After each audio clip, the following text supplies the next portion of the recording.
Okay. Dear colleagues, thank you for coming.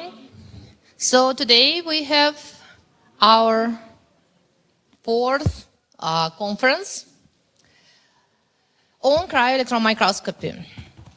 We are happy that you all came here, and we also hope that other people will join us online, because this conference will be broadcasted on YouTube and also in Contact.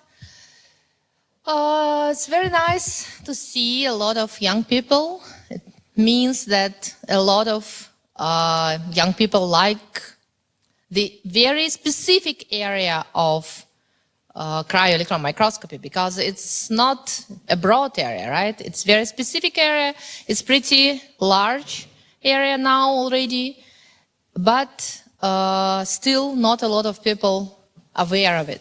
So that's why I would like to say thank you, and I would like to give a word to a full member of Russian Academy of Sciences, Professor Vladimir Popov.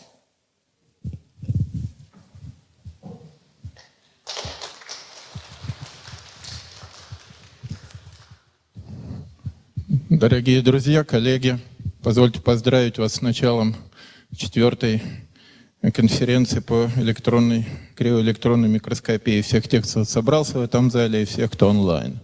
This will be my last words in Russian. I was requested to do my welcome speech in English, so I'll proceed in this language. So, welcome everybody to the 4th conference on cryo-EM microscopy. What does number 4 means? It's not very impressive, of course. For example, our Institute of Biochemistry, which I'm affiliated to, has just held a 78th memorial lecture dedicated to the memory of our founder, Professor Bach. But nevertheless, number 4, it's already a tradition, yeah? 6 years have passed since the first conference was launched. Of course, it's not very impressive. It's not very impressive period, but it's very important for the development of the area which we are speaking about, for cryo-EM microscopy.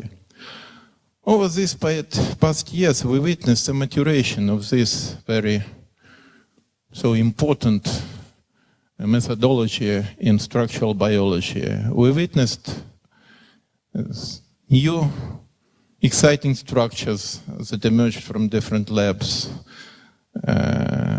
The advances in software, in methods, in instrumentation resulted in the dramatic increase in the resolution of the structures we obtained. And the number of people, especially young ones, are entering this exciting new field. Yesterday I browsed through the internet and I looked into the site that catalogs all the activities related to cryo-EM microscopy in the world. So it lists all the laboratories that are active in the field and producing structure with this method. It also lists all the instruments available to the researchers. Moreover, it maps it on the world map. So it was a very interesting exercise. Recently, I visited China and visited the Kobylka Center in Shenzhen, that is Hong Kong University of Shenzhen, Center of Cryo-Electron Microscopy, and the hosts, and I am happy that they are also attending our conference online. And the host told me that there are about 400 instruments, microscopes in the United States and about 44 in China. And when you look through the site, which I'm talking about, it verifies these figures. Over a very short period of time, about 1,000 labs all over the world have emerged that are using this new methodology to tackle the problem of structural biology.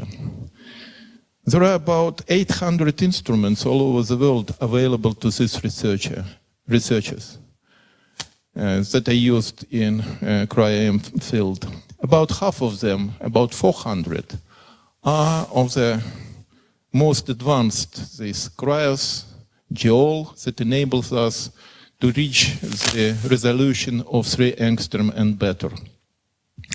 And we witness the avalanche of these new structures with high resolutions, and quite soon will probably the cryo-electron microscopy will probably catch up with X-ray crystallography in the number of structures it produces per annum.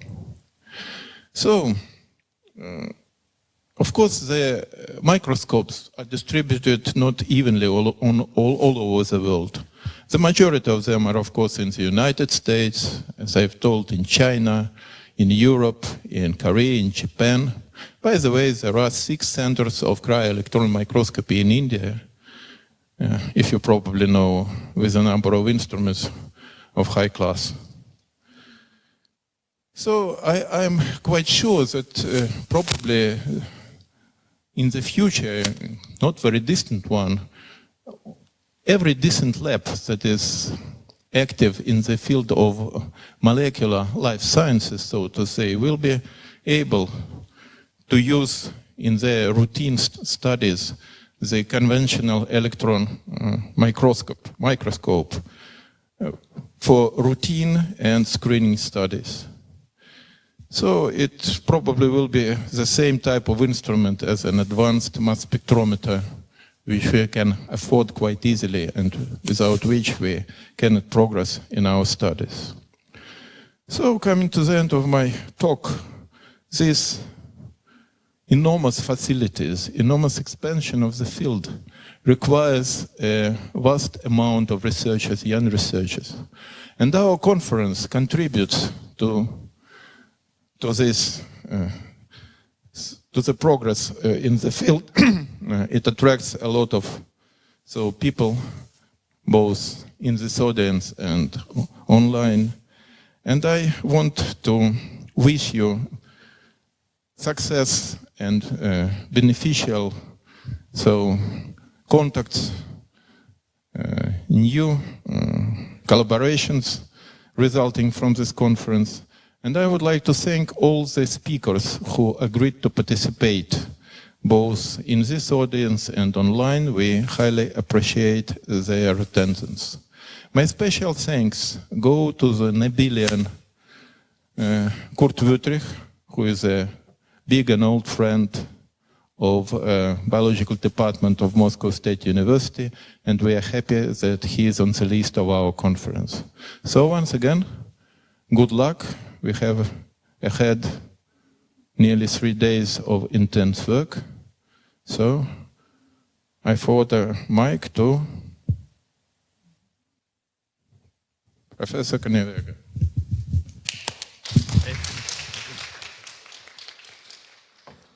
Thank you very much for this nice introduction. So it is also my pleasure to welcome you all on our 4th event.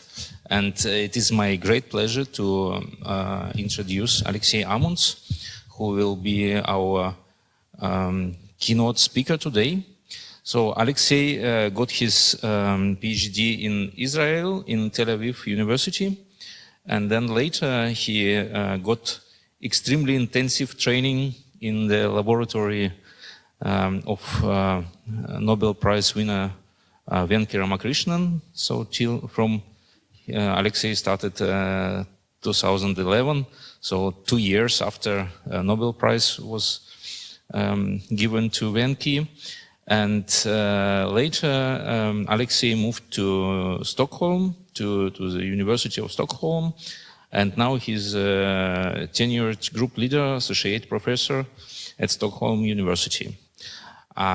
Alexey is a brilliant example of young and very active PIs who are actually driving the field forward. So, and now, as you got from Professor Popov's speech, so we are in the place where we are at the start of exponential growth of the data produced by cryo-electron microscopy. As for me, so I joined this field in 2006, where we all did manual picking of the particles on the screen. And I still remember red eyes, so after nights of this picking, and 2 million of particles was a great job at that time. And now you can do that in one day. So this is just enormous progress. And I believe that with help of our community, with such leaders as Alexei and others, so we will go forward with this enormous speed. And I welcome Alexei to give his keynote talk. So please, I believe that we will learn about the most tricky translational systems from mitochondria or something else. Yeah. You have your mic, so please, Alexei.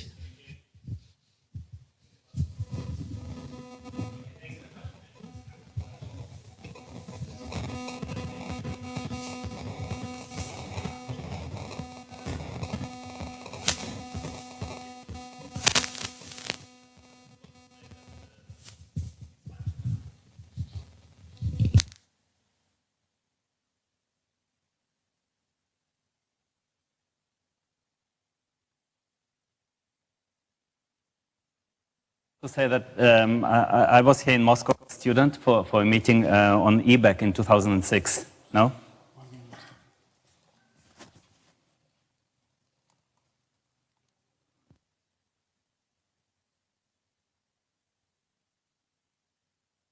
Sure that people on Zoom can hear us.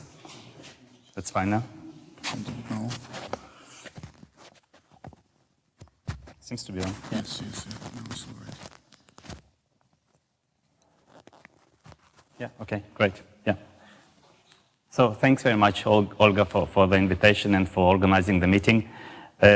Moscow has been a center of key scientific meetings for a long time, including EBEC and FEBS, and I hope that this is the way how it should be, and hopefully it will all come back sooner than many people think. And as fellow scientists, it's also our job to support this effort and to help each other, and thank you organizers for this opportunity. Olga mentioned in her introduction that cryo-EM is not a general technique, but actually it does allow us to image biology, and it's very nicely illustrated in this picture prepared by David Goodsell, who is a professional scientific illustrator. And this is one of his most advanced work, most recent ones, where he shows several biological subjects, and one that is interesting for us, relevant for this talk, is the mitochondria here. And the reason why I wanted to show it is because although it's the most advanced illustration how we communicate at the moment our field to general public, if we look carefully at the mitochondria, so this talk will be on mitochondrial ribosomes, then you can see that there is not a single mitochondrial ribosome in this image. The cristae, the inner membrane of mitochondria, is shaped by ATP synthase dimers, and there is not a single dimer here. The respiratory complexes are organized in supercomplexes, and there is not a single supercomplex here. So what it shows is actually that we're stepping into a very exciting time in science when our work is going directly to textbooks, and that we changed the textbooks that were and images that were prepared just very recently. And it's really very special time, I think, in the development of any technique when the technique is mature and it's just a matter of applying it to new biological problems to make new pictures of life. So it's really, really exciting time for structural biology. This talk will focus on mitochondrial translation, so let's just provide ourselves with some historical background. Mitochondrial translation was for the first time discovered in 1959, actually in Stockholm, and here is the first report where scientists could isolate a fraction from mitochondria which performed energy-dependent incorporation of amino acids into proteins in vitro. So in essence, this is mitochondrial translation. What is interesting here is the year, 59. Can someone in the audience remember when the mitochondrial DNA was discovered? It was actually 63 by Margit Naas, also from Stockholm University.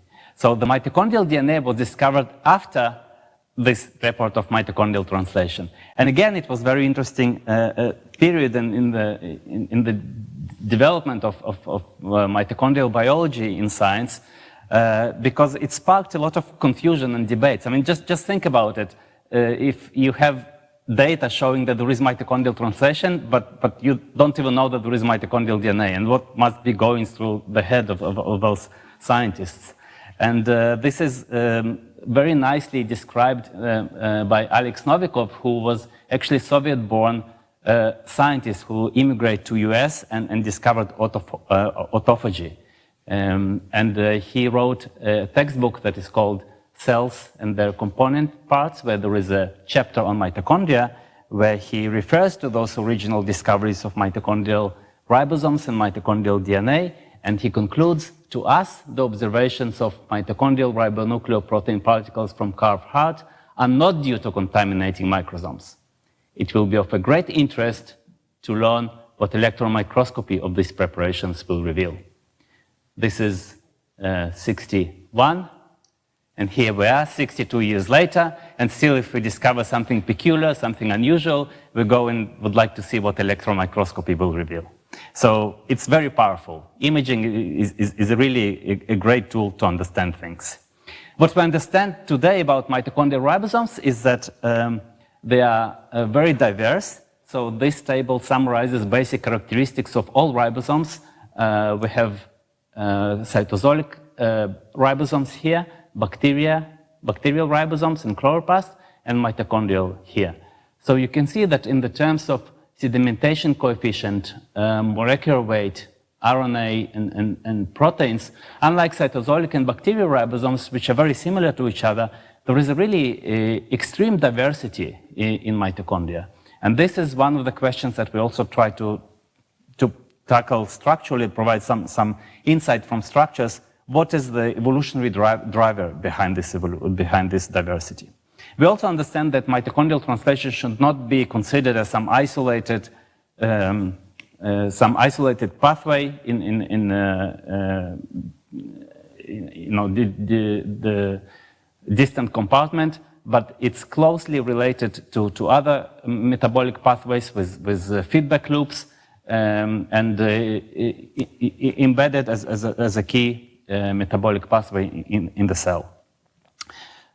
Now, for this talk, we will have 3 themes, and they were actually nicely laid out by Michal Minchuk, who wrote this review in 2016.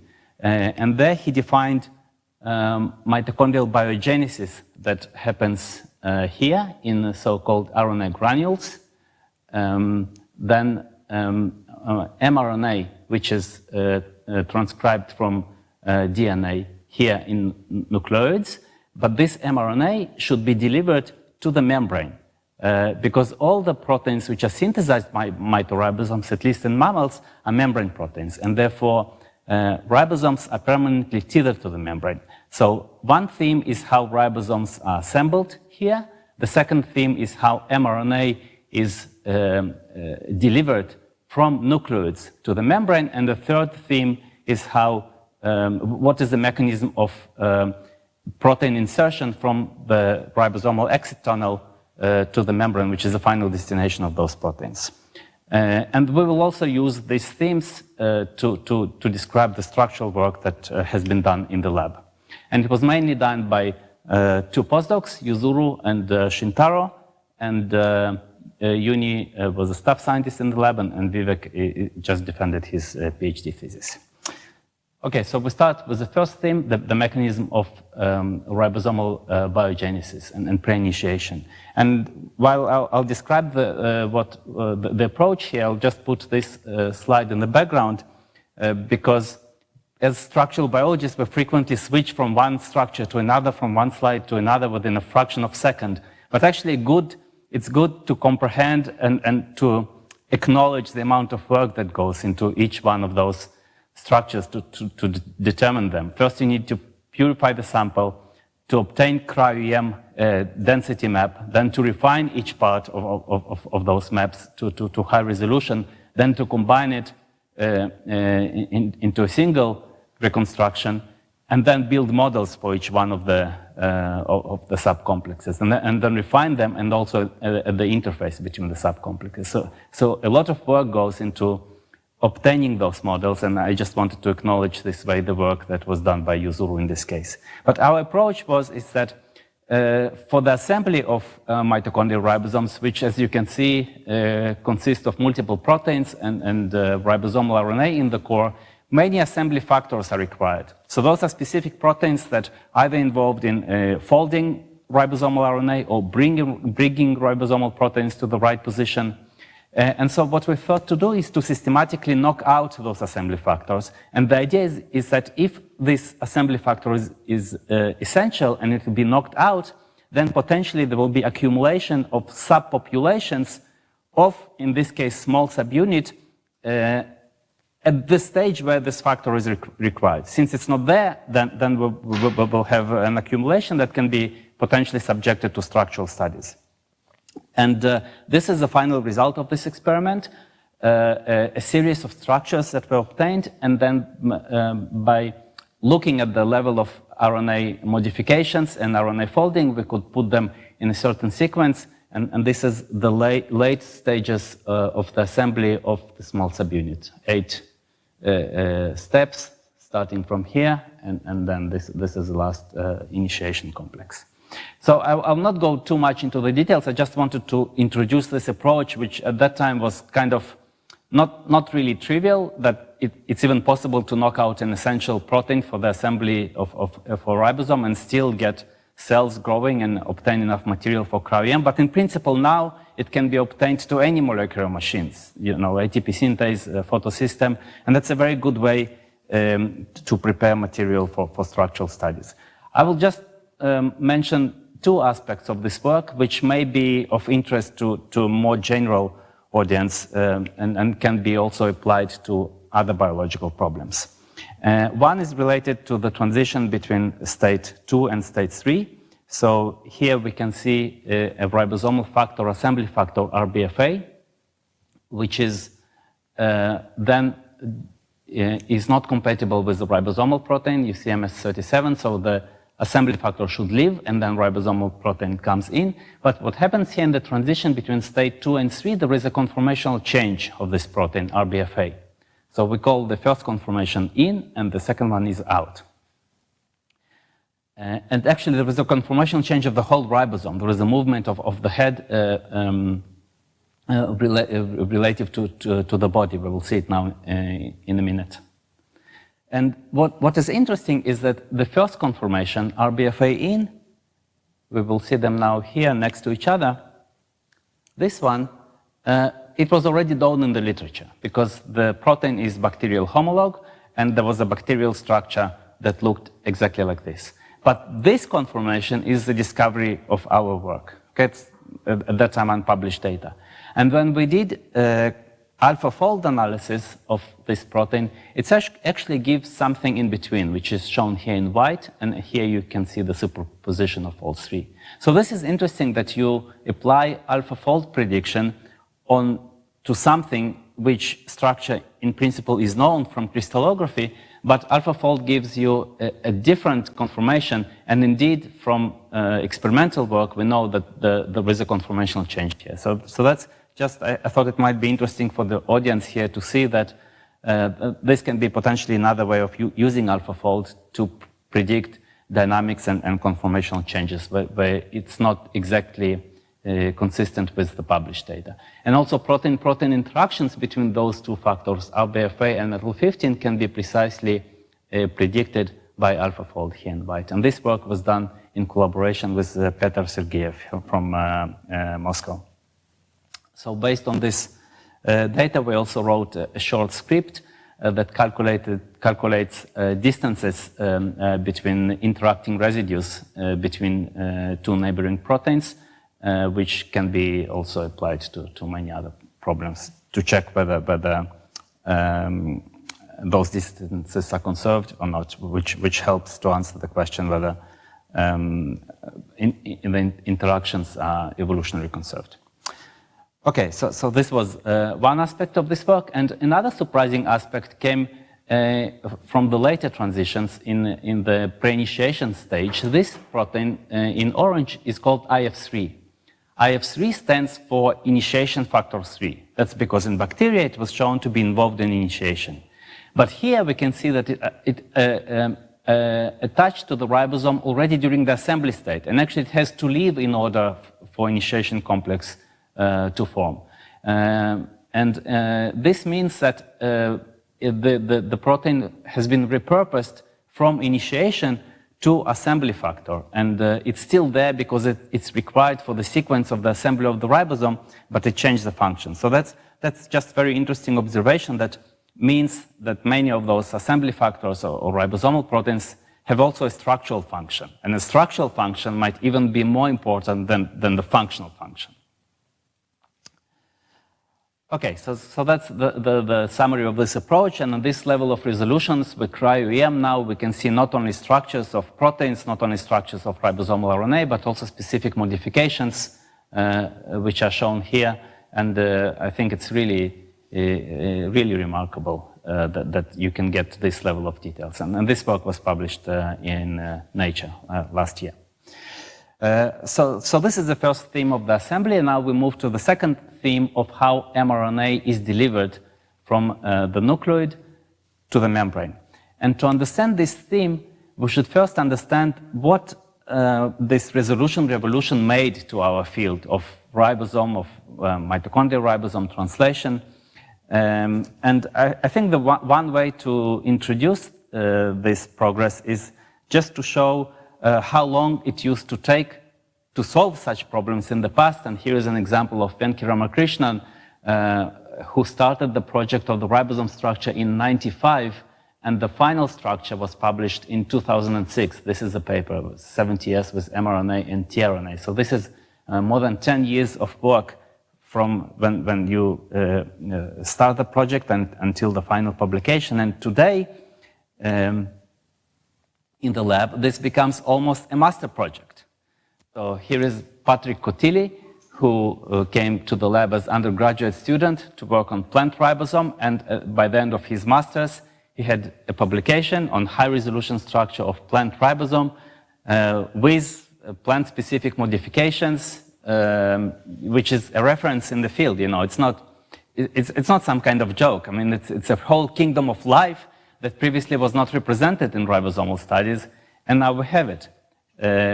So it means that a Nobel Prize project now becomes a master student project. And this means that we can move much faster. And since we can move much faster, we can get many more structures within a short period of time. And what we can see as a result is that all these mitoribosomal structures are very different from each other.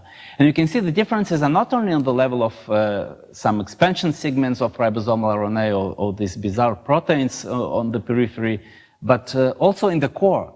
And moreover, some of the really defining features of the ribosomes has been broken now. For example, if you look at this ribosome that is coming from a ciliate, on the left, this is a small subunit. On the right is a large subunit. But here we can see that the small subunit is bigger than the large subunit. So even this basic definition of the small subunit and the large subunit is not accurate anymore. And the question is, what is the driving force behind this evolution? Why we have all these bizarre structures in mitochondria, whereas in cytosol, ribosomes are quite conserved. You know, there is the ribosome, and that people receive Nobel Prize for this. But in mitochondria, there is no the ribosome, and they're all different. And so by analyzing all this data, the conclusion from the structural analysis is that unlike cytosolic ribosomes that gradually expand through acquisition of RNA and acquisition of proteins, in mitochondria, ribosomes develop through deletions. Those are erratic deletions of mitochondrial DNA. ribosomal RNA is always encoded in mitochondria. And there is a natural genetic drift and transfer of genetic information from mitochondria to the nucleus. So you have those deletions in mitochondrial DNA, which can happen anywhere. But if it happens in the region coding for ribosomal RNA, then it's a problem, because the mitochondrial ribosome has been destabilized. And this, of course, cannot be allowed, and therefore it should be immediately fixed. How? What we see from the structures is that any solution can work. Whatever element happens to be abundant in this specific compartment, in this specific organism, in this specific time, can work. And we have examples of tRNA valine that is incorporated as a building block of the ribosome, and all kinds of enzymes who lost their enzymatic activity. But those elements, so-called patching structural elements of the ribosomes, they do not fit the deletions exactly, right? Because it's just a quick solution to restabilize. And therefore, they themselves would provide a platform for acquisition of new material. Then this will happen in a species-specific manner, and additional deletions will take place elsewhere, again in species-specific manner, because there are different requirements and different evolutionary pressures in different organisms. And that's how we end up with growing diversity of mitochondrial ribosomes on the structural level. So that's, remember, all this was just an introduction to the second theme of how mRNA is delivered to the ribosomes that work on the membrane. So what is the connection? It means that what we learned from the analysis is that there might be correlation between deletion of ribosomal RNA and acquisition of new protein material. And so it means that it can help us to ask interesting questions in this field, because we can find a region where ribosomal RNA is deleted and ask what is correlated with this deletion, if there are perhaps some proteins which were added to the system. And why it is important? Because in bacteria, for example, specifically in E. coli, RNA polymerase is physically associated with a small subunit. And the mRNA is delivered here to two ribosomal RNA helices, and this was shown in 3 science papers that were published by single particle and tomography. And those ribosomal RNA helices, we see them here in the schematic representation, helix 36 and 16, they are absent in mitochondria. Together with the deletion of those helices, there is acquisition of 2 proteins which we found, MS39, MS31, those are ribosomal proteins, but also a non-ribosomal protein called LRPPRC. Almost nothing is known about LRPPRC in the context of translation. It was discovered by, the gene was discovered in the context of disease by Vamsi Muta from Harvard Medical School in 2012. The protein was then characterized by Niels Goran Larsson from Karolinska Institute in the context of polyadenylation and transcription. And more recently, it was shown by Stilling-Churchman that this protein also somehow regulates cytosolic and mitochondrial translation. We also know that this protein forms a complex with another small protein called SLIRP. Okay, so that's a starting point for the project. We don't know anything really on the structural level. We just know that LRPPRC is somehow involved in transcription, polyadenylation. There is some relation to translation, and we know that it's a big protein, and the SLIRP is a small protein, and they form a complex. Okay, that's a starting point for the structural biology project. And there is actually a nice lesson here, because we first tried to in vitro reconstitute the complex between those 2 proteins for structural studies, which failed. Then we tried to solve the structure of LRPPRC alone, which also failed. Then we tried to form a complex with mRNA, failed, and tried to form a complex with those 2 ribosomal proteins, and also failed. And the only thing that worked is to purify ribosomes under very gentle conditions with low salt and rapid purification, and then we observed this additional density associated with a small subunit. It's not a very high resolution, but enough to trace the helices, to show the connectivity between them and identify the directionality of these helices. And this turned out to be LRPPRC, that is physically associated with the ribosome. Moreover, it's physically associated with those two newly added proteins, MS31 and MS39. And if we color the model now by the B factor represents relative flexibility, then you can see that LRPPRC is here and it's colored white. So it's not even the most flexible element of the ribosome, meaning that it's really stably bound to the ribosome. And to explain what it does, we made a short animation here. So now we look at the small subunit here. LRPPRC is shown, in a moment it will appear in green. So that's the mRNA channel, MS39, MS31, and here is LRPPRC. Although we were able to solve only a fraction of this protein, but that's already a length of 110 angstrom, so it's really a huge protein that is associated with the ribosome. And there is a correlation between association of LRPPRC and presence of mRNA. So when there is no mRNA, there is no LRPPRC, but when ribosomes are in the translating mode, there is always LRPPRC attached. And it forms a corridor, which we will see now in a moment. This is just a complex with SLIRP. Yeah, I guess what this shows is that it's really SLIRP that specifically binds mRNA, and LRPPRC just provide a platform delivering SLIRP and mRNA to the ribosome. But now we will see a surface representation of LRPPRC together with the ribosomal proteins, and it nicely shows a corridor that they form together for mRNA towards the decoding center.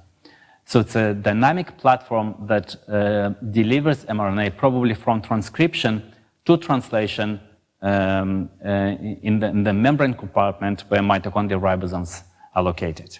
And just like in bacteria, bacteria is not just a bag of proteins, but things are regulated. Also, for the first time in mitochondrial translation, we can see this regulation, and LRPPRC is probably just the first regulatory complex for delivering mRNA. This work will be published very soon in NSMB, but most likely there will be many other regulatory proteins which doing this function in a transcript-specific manner.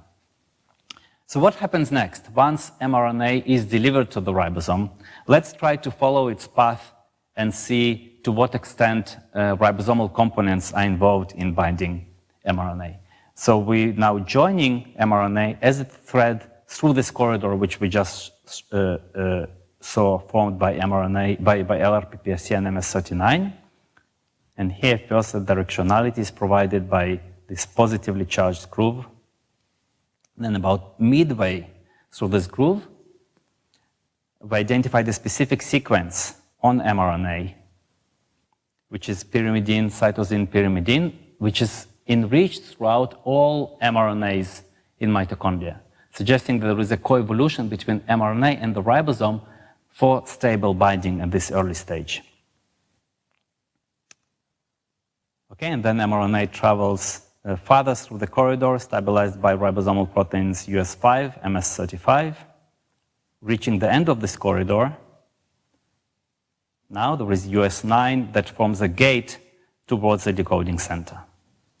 And in the decoding center, 2 potassium ions coordinate the binding. You can see them now.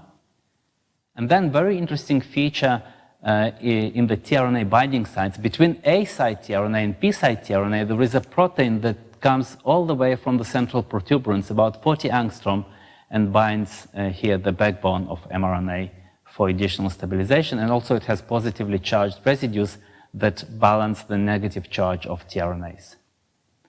And finally, another protein, US9, that binds mRNA in the E site region. Sorry, this one, US7. Okay, so what it shows in the outline of this is that many ribosomal proteins are involved in binding mRNA. And this is a unique feature of mitoribosome because in cytosolic ribosomes and in bacteria, it's ribosomal RNA that is responsible for those activities. But at this level, we can see not only structures of ribosomes, mRNA, ribosomal RNA, but also at this resolution, we can identify cofactors directly from the density. And this is a whole new level of information, which I would like just to show two examples, because I think it's really exciting, and there is no any other biological technique that at least previously was applied and produced the same results. And one is the discovery of iron sulfur clusters in the ribosome, so we found 3. This is interesting because when you look at them structurally, they always bind between conserved protein, which is shown here in blue, so that's a bacterial homologue, and mitochondria-specific protein material shown in red. All 3 iron sulfur clusters have the same binding mode.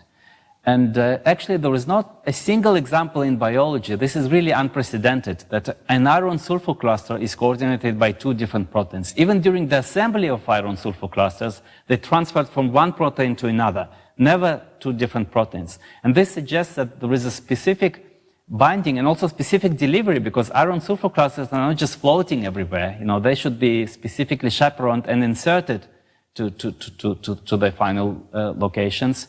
And this suggests that there is a whole new mechanism here of delivering iron sulfur clusters to the mitochondrial ribosomes to bind in this way. The functional aspect here is that they also found where ribosomal RNA in bacteria, shown here in white, is deleted. So we have deletion of ribosomal RNA and then compensation of by iron sulfur clusters that allow to glue new protein material in this area. So we can think about it as a molecular glue that allows new proteins to bind to the bacterial core. And another finding is about polyamines. They were also detected directly in the density, and there was no any other technique to identify them in the mitoribosome. But presence of polyamines is not new. What is interesting is that when cells, so not mitochondrial ribosomes, but cells are subjected to antibiotic treatment, then when we purify mitoribosomes from those cells, those densities disappear. And of course, when antibiotics are added to the cells, then acting on mitochondrial ribosomes is one of the side effects of antibiotics. That's why we have headache and all kind of side effects in our bodies. It's because they act on mitochondrial translation. And here we can see correlation between activity of mitochondrial ribosomes, presence of polyamines, and since polyamines also involved in aging, that's another metabolic link. So all this is coming from structures, and now, of course, the next obvious step would be to go from cells directly to tissues, and if we can get this level of information, then we can also ask whether there is a presence of those cofactors in a tissue-specific manner, in a disease-specific manner. So those are mice models of mitochondrial disease from Anu lab in Helsinki, and then we purify organelles from all the different tissues from the same mice, purify mitochondrial ribosomes from those, and because the amount that is required for cryo-EM is really very small, that's enough for us to obtain structures. And that's really using cryo-EM for medical relevant problems, and it's just incredible what can be done.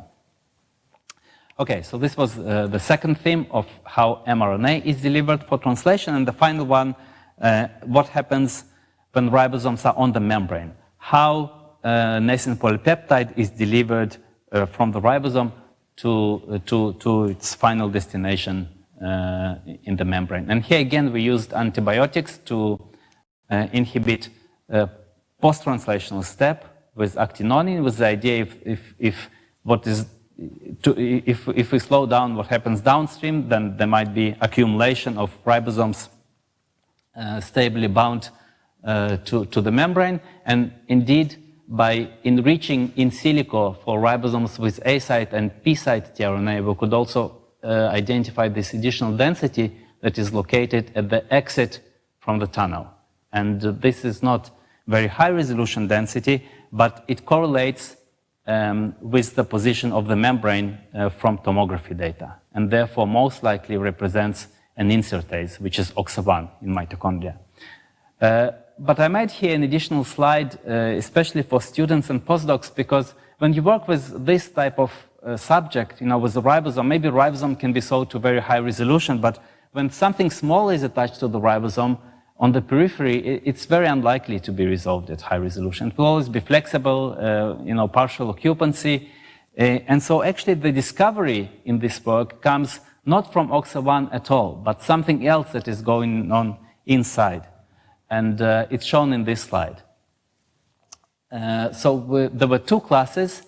Now we look at inside the ribosome. This is the tRNA binding sites, and then there is additional density. This is one class, and that's the other class. Now here it's colored, so you can immediately see the difference. This density on the left in blue is not continuous with tRNA.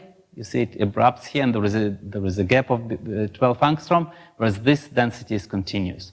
But now try to think from the perspective of the researcher who's doing this work, and it's not colored for him, right?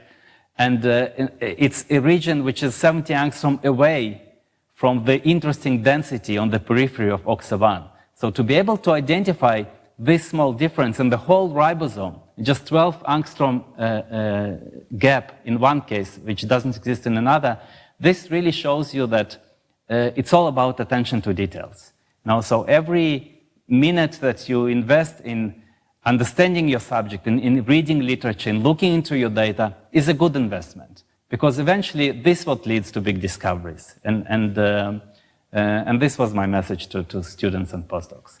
And the discovery here is that on the left, this density represents a ribosomal protein. It's not an acin polypeptide, but a protein inside the tunnel. Whereas on the right, it's an acin polypeptide, and that's why it is continuous with the tRNA.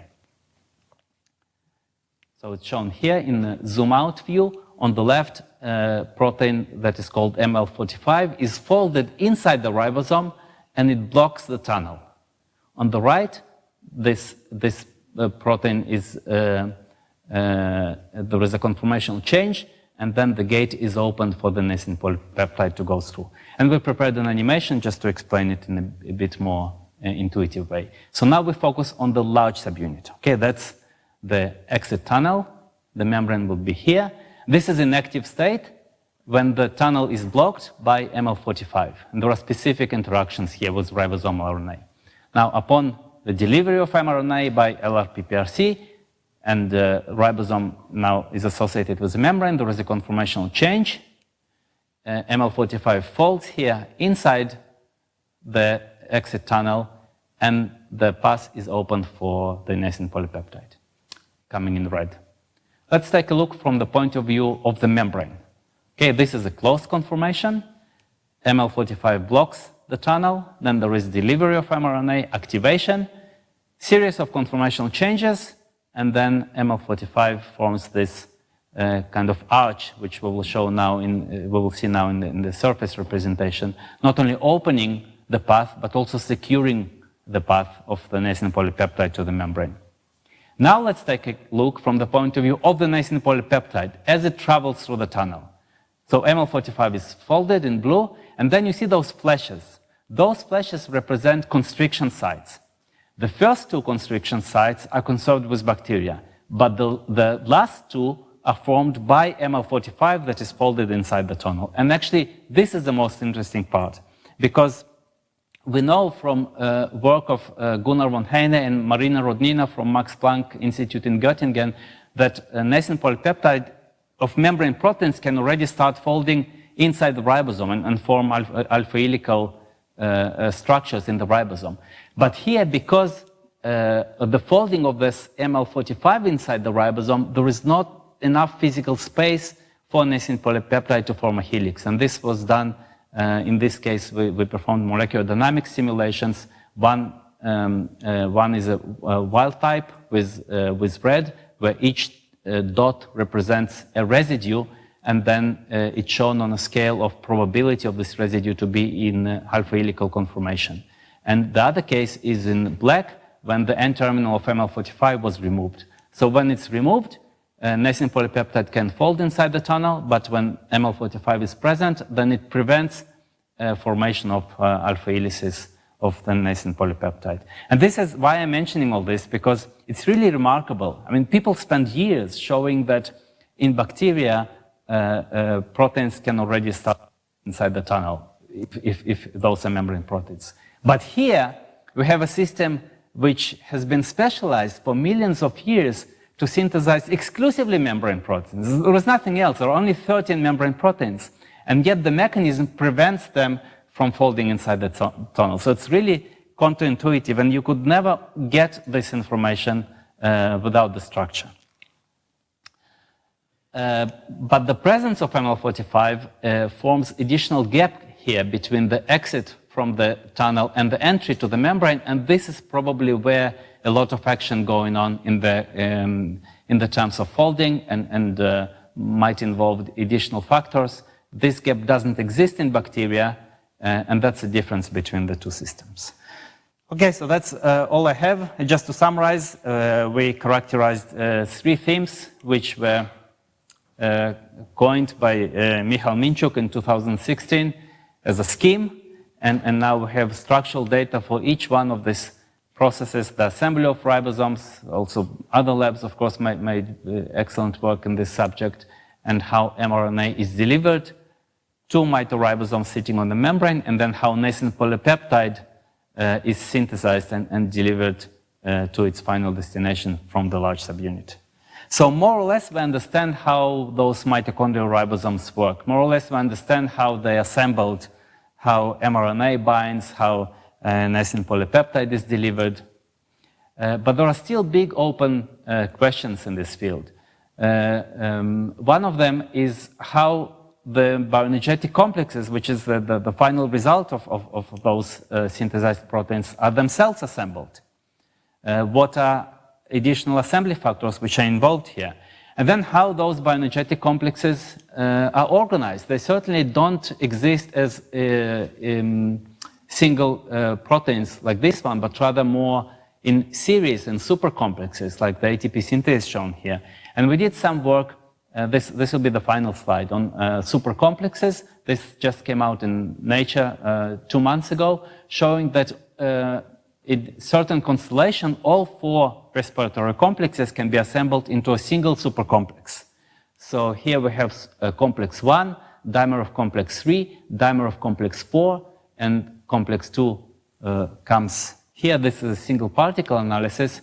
That's a tomography data showing that it is also found in native membranes that were not subjected to any purification. And then molecular dynamics simulations show that if you put this complex in a free bilayer of lipids, then those lipids will adapt to the form of the proteins, forming this curvature in the membrane, which means that the supercomplex has a structural role of shaping the membrane, and this previously was only attributed to ATP synthase. So now we can see that also respiratory complexes have similar function. And this is, again, final animation showing how it works. So here you have the dimer of complex 4, complex 1, complex 3. Complex 2 comes here to close the gap. And all together, they almost force the membrane to form these tubular structures. And on the other side, you will have the ATP synthase dimers that would complement the supercomplexes. So really exciting what can be done by cryo-EM, by tomography, and if you're going to work in this field, I think you're very lucky. And on these shorts of people from my lab, it says, always positive inside. So whatever happens outside, always stay positive inside. Thank you very much.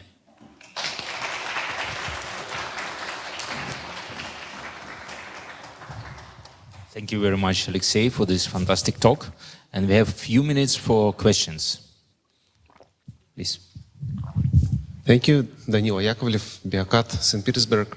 And the question is about how uniformly cofactors are distributed across the particles and how it influences the density map, I mean, the quality of density map of cofactors and for protein around it?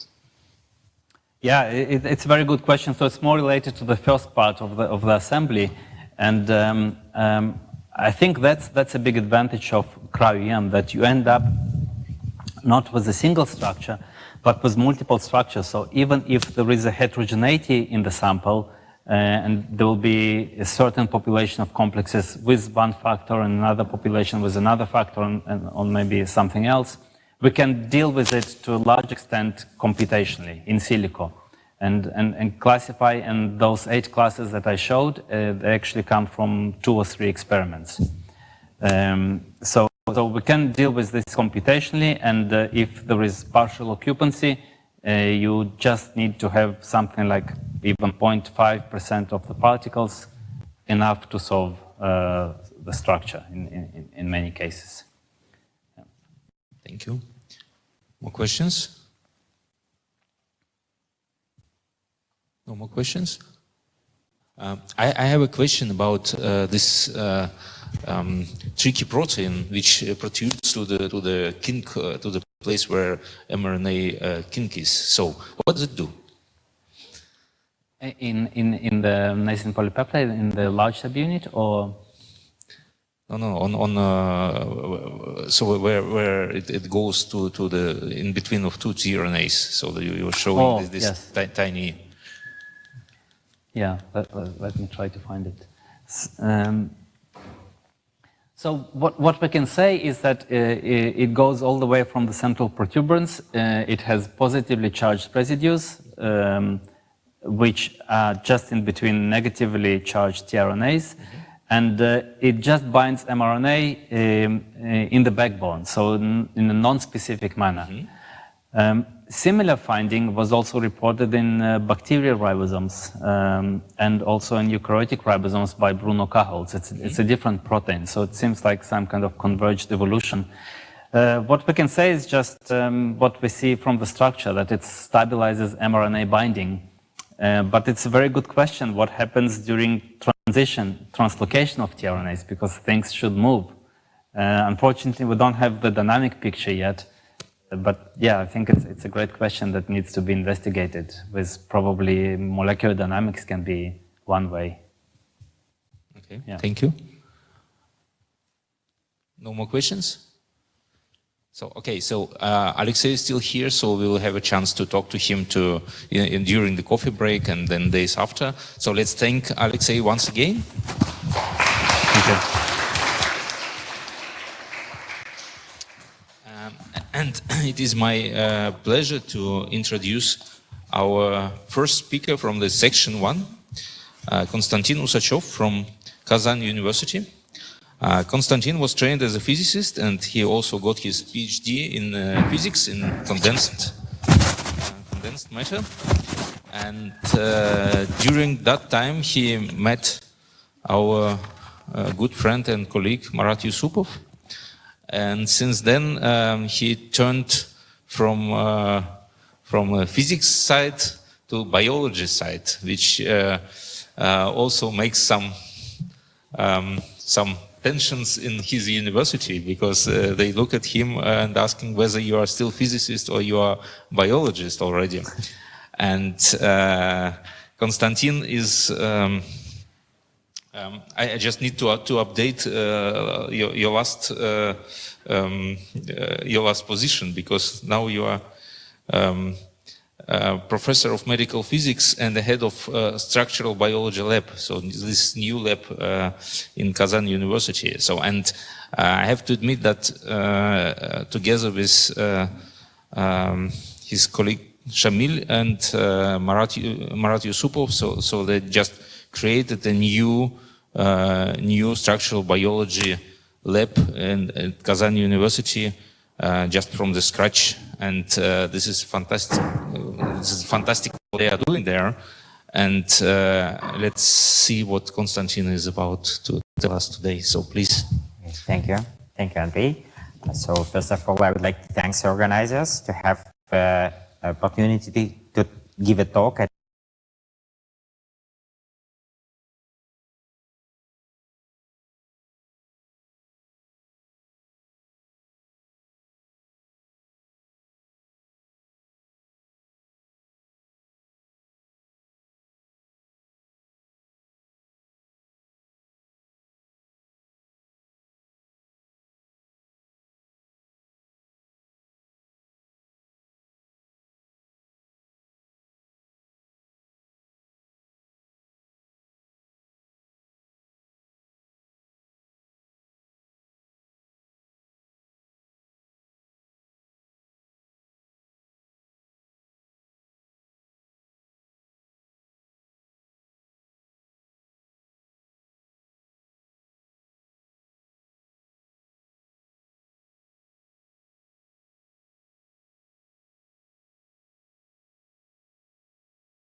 and on biology faculty of Moscow State University, so he's at home.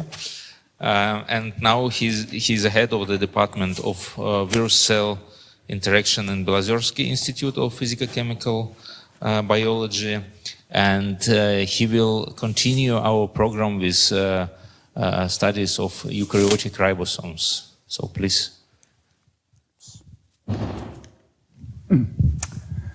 Thank you, Andrei. Does it work? Okay. It's my pleasure to be here, and I'm really happy to be here on that particular place where our great teachers like Alexander Spirin taught us. And I also would like to thank organizers for providing me this opportunity. And I will talk about small molecule drugs on the human ribosome, and with a special focus on a particular kind of these drugs, which are named questinoids. So many of you have probably seen this tree. Because we have to. This quite big, quite large tree, which are widely used actually in landscaping in the south of our country and many other countries. And this tree is called ailanthus, or ailant in Russian, and it is called also tree of heaven or some other names. And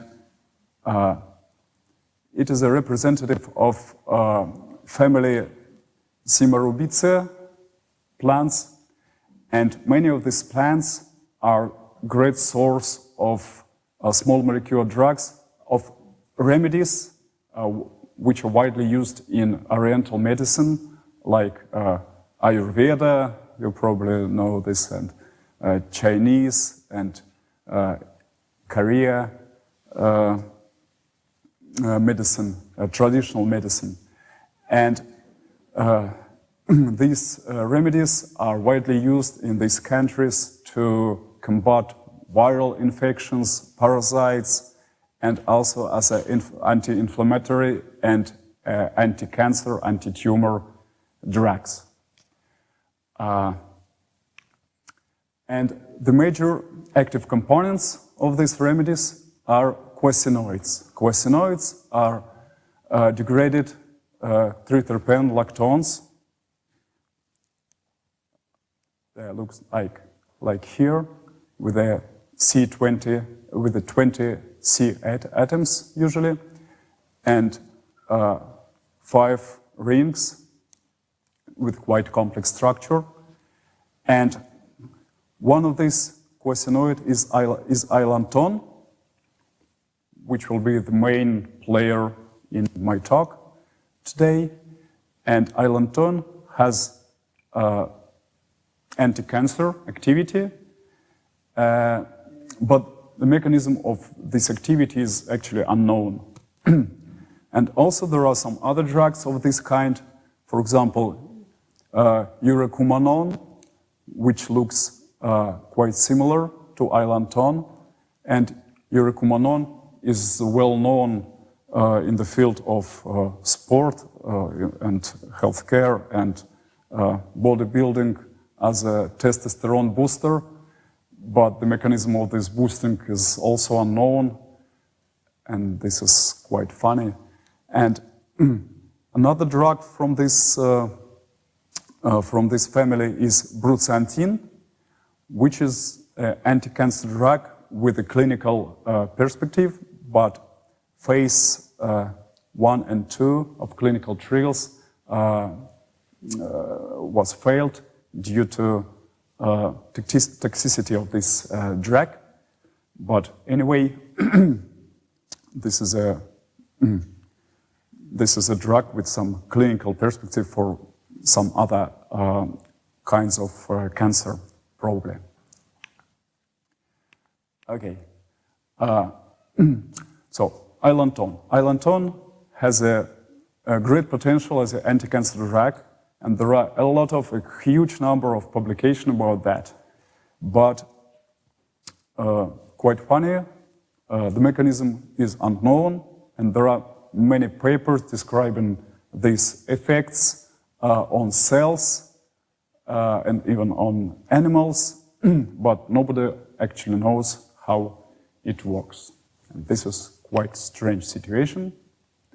There are actually two hypotheses about mechanism of action of this drug, and the first one is that this drug somehow affects microRNA activity, and another one is that it binds to some protein, but this study was based totally on computer modeling, and that's why we actually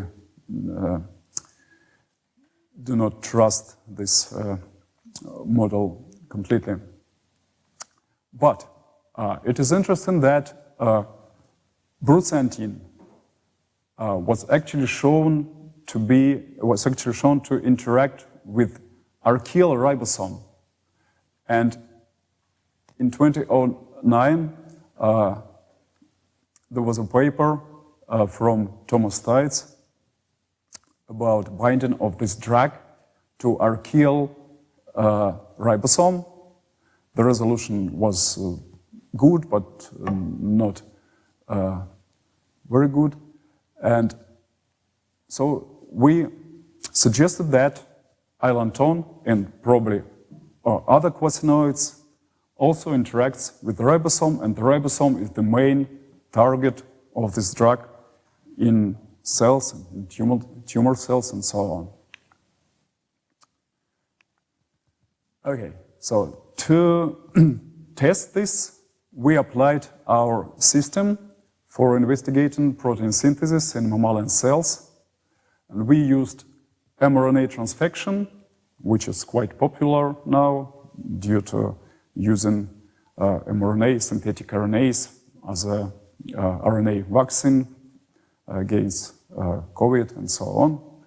And we use this approach, and we are able to track mRNA translation in living cells in real time through many hours. And most importantly, we are able to track this, to track effects of some drugs, of some stress on mRNA translation in living cells very rapidly. So we are able to track rapid effects of some drugs and so on mRNA translation in living cells. We can culture these cells in a plate reader with CO2 supply and temperature and so on, and measure, for example, luciferase activity in these cells in real time. And we tested effects of ilanton on mRNA translation in this assay, in this mRNA transfection assay, and indeed it turned out that ilanton induced rapid translation inhibition, rapid inhibition of protein synthesis, of reporter synthesis in living cells. And then we moved to in vitro systems.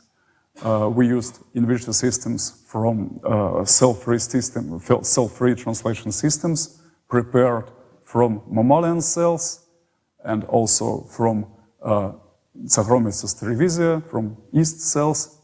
And in both in vitro systems, this drug inhibited mRNA translation.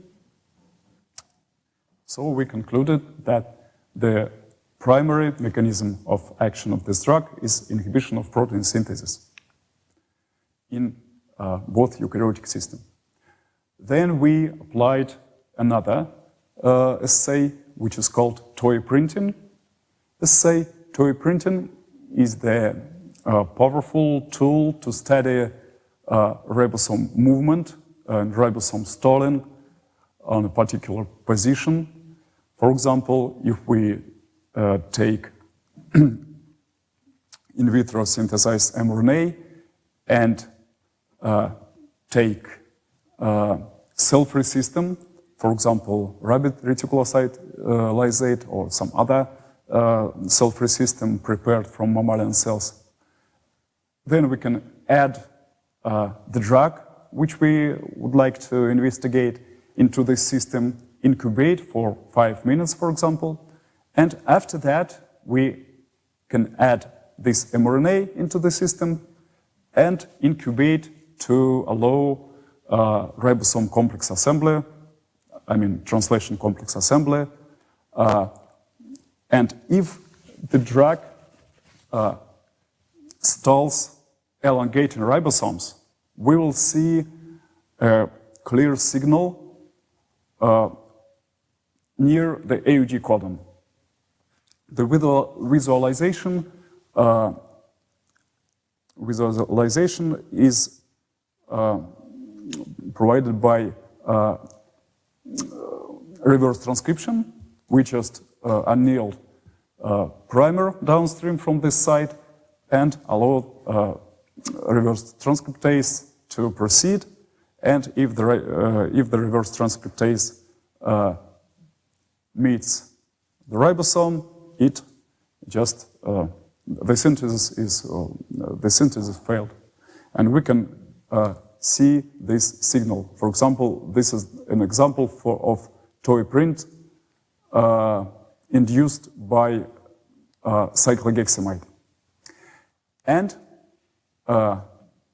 indeed, we observed toy prints induced by incubation with ilanton, but interestingly, and not only by ilanton, but also by other quasinoids like evrikumanon and brucyantin and brucin A, which are all quasinoids. We observed these stops, but the stops were not precisely at the AUG codon, but at the second codon of the codon region. It was quite exciting. Okay. And finally, we performed cryo-EM microscopy investigation of the complex of ilanton, first of ilanton, with the human ribosome prepared from cultured mammalian cells. The previous part was made by our postdoc, Ivan Sorokin, and this particular part was made by a gifted researcher from Kurchatov Center, Evgeny Pichkur.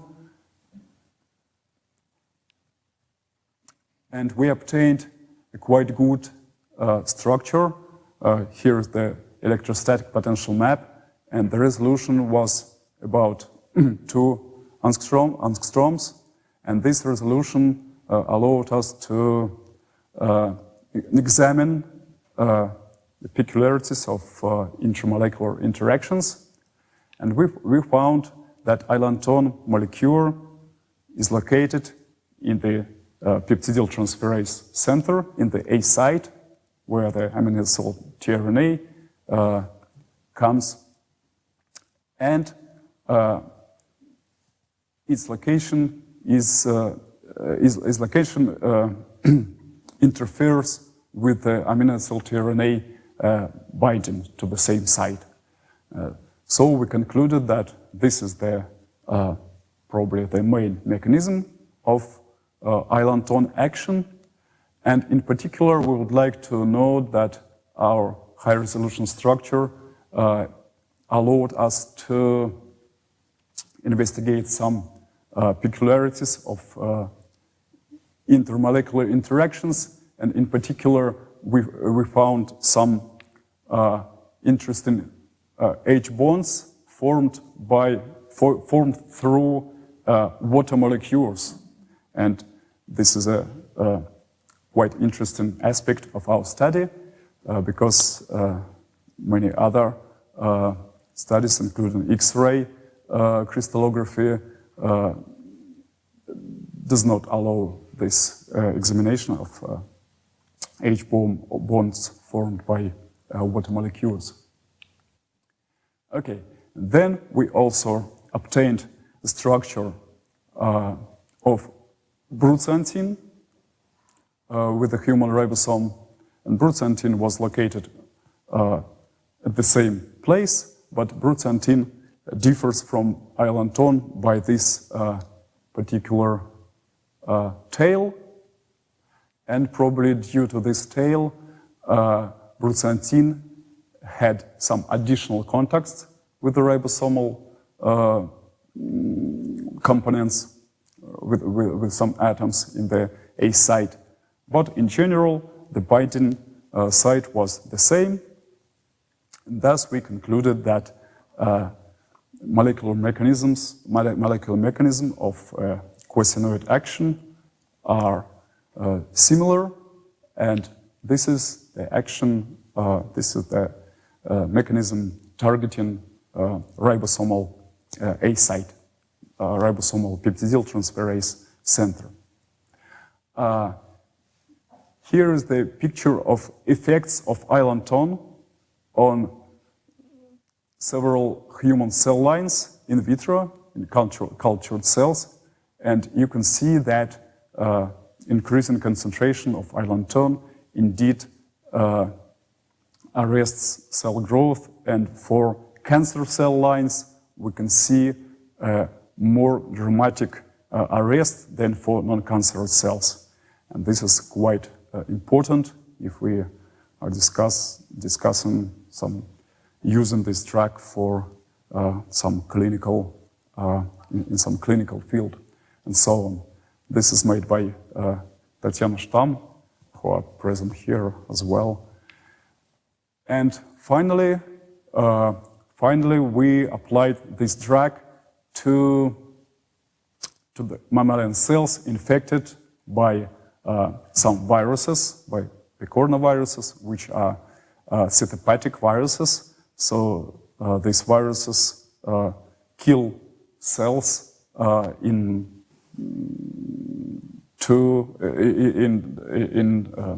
20 hours or something like that, totally. So all cells are dead after, for example, after 48 hours, all cells are dead. But in the presence of ilanton, of low concentration of ilanton, of course, especially we tested many concentration and found concentrations which are not toxic for cells themselves, but under this treatment, viruses were not able to propagate and to kill the cells after infections. We tested this for a number of picornaviruses. Many of them are quite serious human pathogens, and in all this case, ilanton was able to save cells from this infection. And finally, these are conclusions. So we showed that quasinoids target human ribosome, and this is the main mechanism of their action.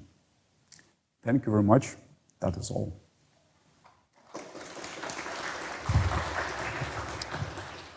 Thank you very much, Sergey, for this nice story. So, questions, people? Please. Thank you. So, sorry, maybe it's just a little bit naive questions. I always was interested, so when you all doing these incredible structures of ribosomes, which have very, very high resolution with any ligands, so are your ligands attached to 100% of ribosomes, or some of the ribosomes missing ligands? Thank you for a question. This is a very good question. Actually, And I'm not structural biology, actually. I'm in molecular biology. But as far as I understand, when we classify structures, when we classified molecules for classes, we found some empty classes, probably in some classes with a drag. And yes, so that's the answer, actually. But I would address this question probably to Evgeny Pichkur, who is indeed a great expert in this particular part of the study.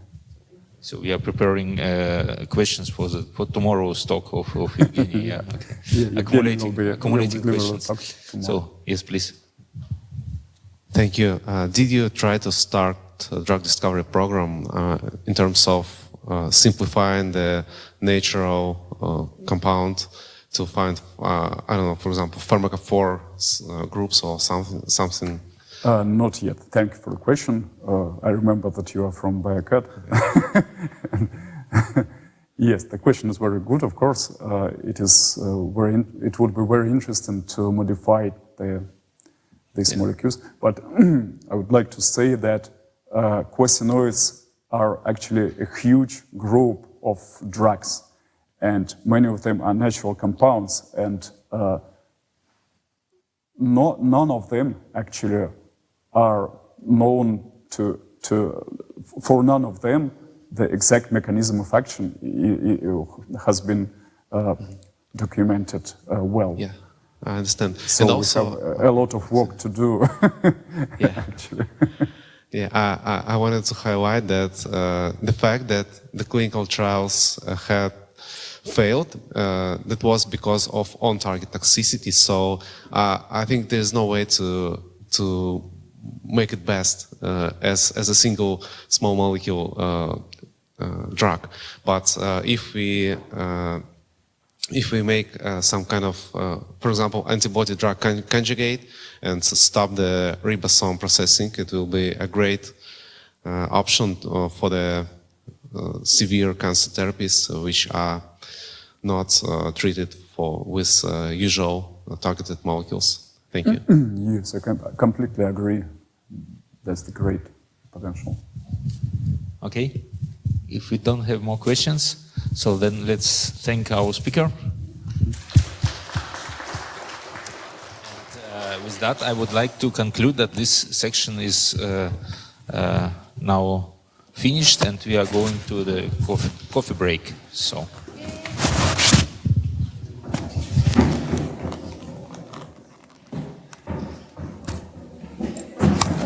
Спасибо.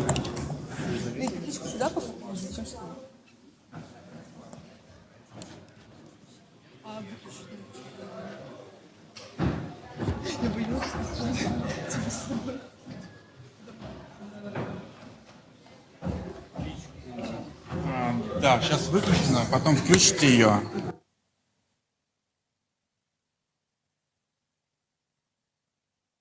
У меня такой...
все работает. Так, это 2.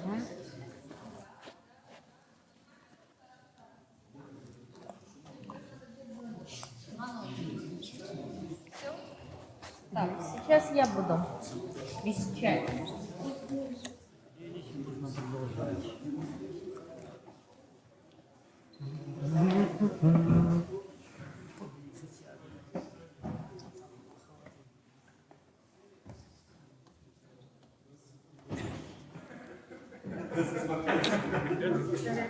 Ну-ка. Секции. Okay, one more minute. Please take your seats. And we will continue. Слушай, у кого у нас постеры есть? У тебя есть?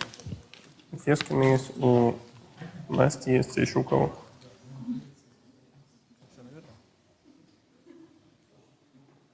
Лапкать, нет? Я думаю, она не придумала, как привязать к микроскопу. Просили всех. Ну, все зарегистрировались, но поняли, как можно привязать себя.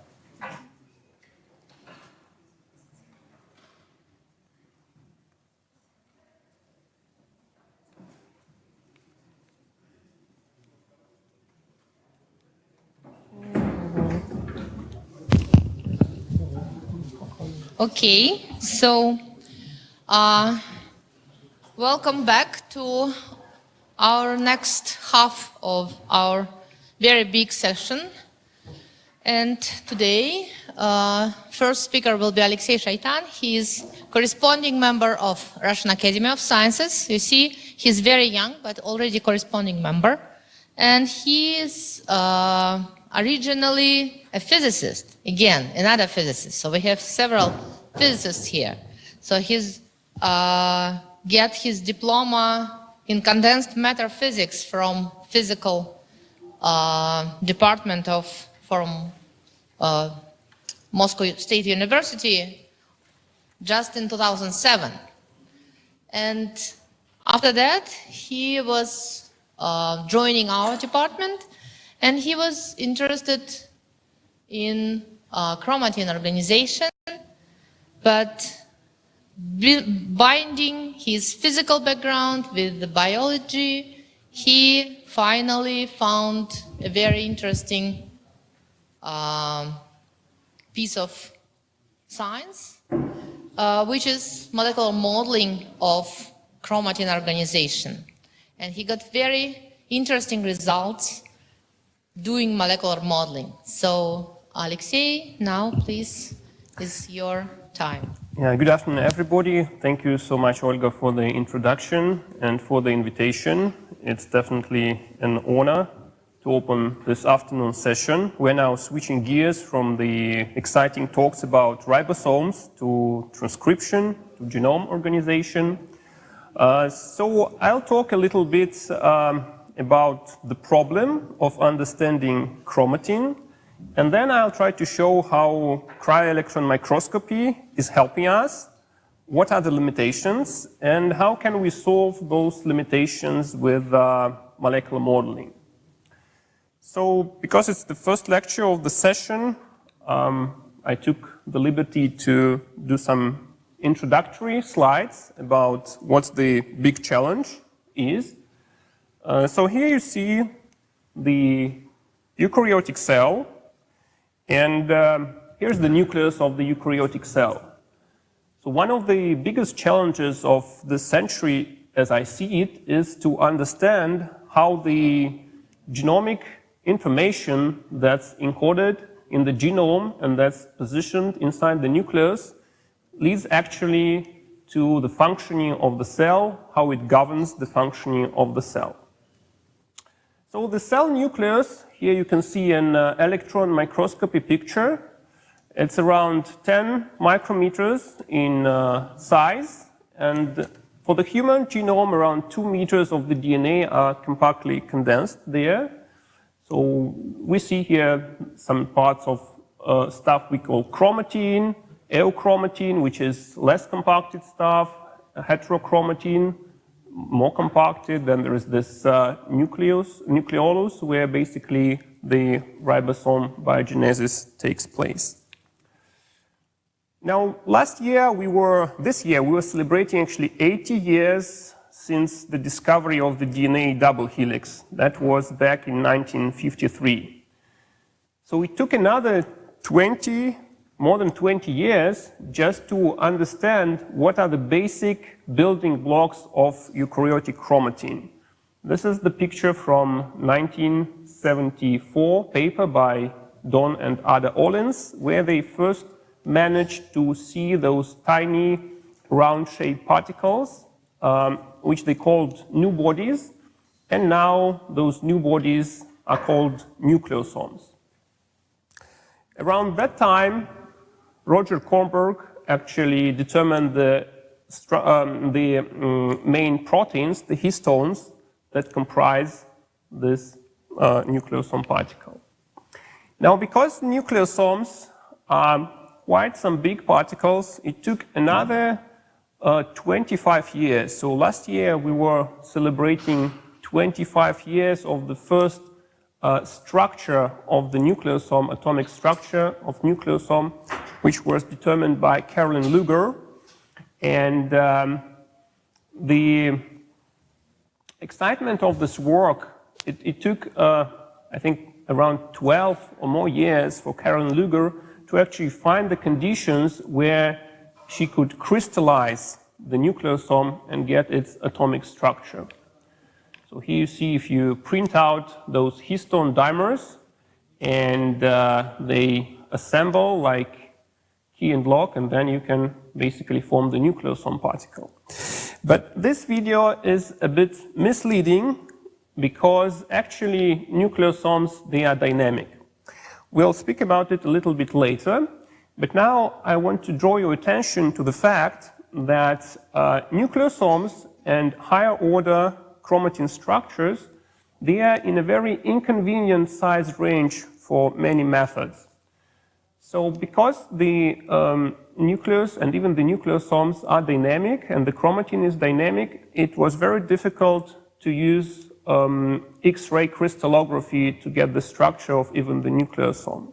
Now I'll show you a little bit later that with cryo-EM we're actually advancing these limits, but still there are a lot of issues because this size, where it's like more than 10 nanometers but less than, let's say, 1 micrometer, is hardly accessible to many experimental methods.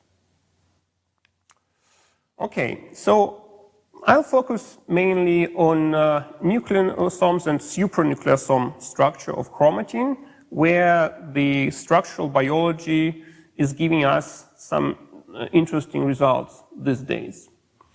So let me first draw your attention that even nucleosomes, they are very dynamic.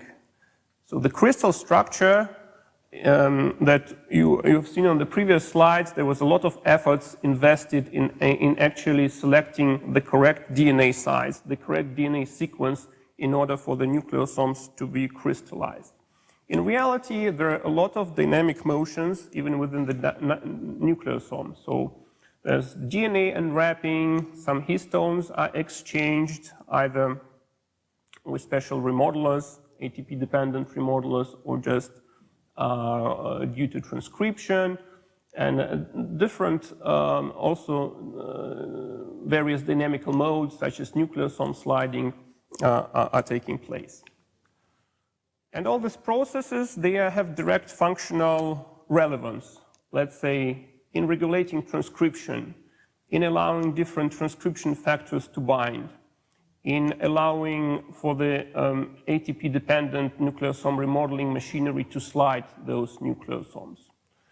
So we're trying to understand those dynamical properties with the help of synergy of different methods. So here are some animations where you can see how this process might happen, like the polymerase is bumping into the nucleosome, and then the question is whether the nucleosome will allow the gene transcription to go or whether it will stall. Okay, so in principle, integrating different methods with molecular modeling helps. What kind of methods can we use? It's From structural biology, it's X-ray, cryo-EM, NMR. From biophysics, these are different experiments like FRET, which stands for first resonance energy transfer, when you put some fluorescent labels and you measure the distance between them. Footprinting, when you chemically cleave DNA in the accessible sites and try to see where the protein were actually binding. And you have to basically combine those methods with some type of integrative molecular modeling to get some idea of what the structure and dynamical properties of the systems really are. Now, in principle, we are using different methods, as I have already said. For instance, here, if you want to study the DNA enwrapping from the nucleosome, you can try to combine molecular modeling with data from FRET experiments. You can try to combine the data with small angle X-ray scattering. If you are interested in a way how the DNA is exactly positioned on the nucleosome core, you can try to combine molecular modeling with the so-called footprinting experiments. So the DNA is cleaved at the sites accessible to the hydroxyl radicals or some type of enzymes, and then you try to reconstruct the position of the DNA. The question of the histone tails in the nucleosome is another big issue. So histone tails, they are post-translationally modified by many enzymes in chromatin. And this is the histone code that these tails bear that regulates a lot of things in chromatin, like whether the genes will be transcribed or whether the genes would be not transcribed, whether there is some DNA damage and some DNA repair machinery should be involved.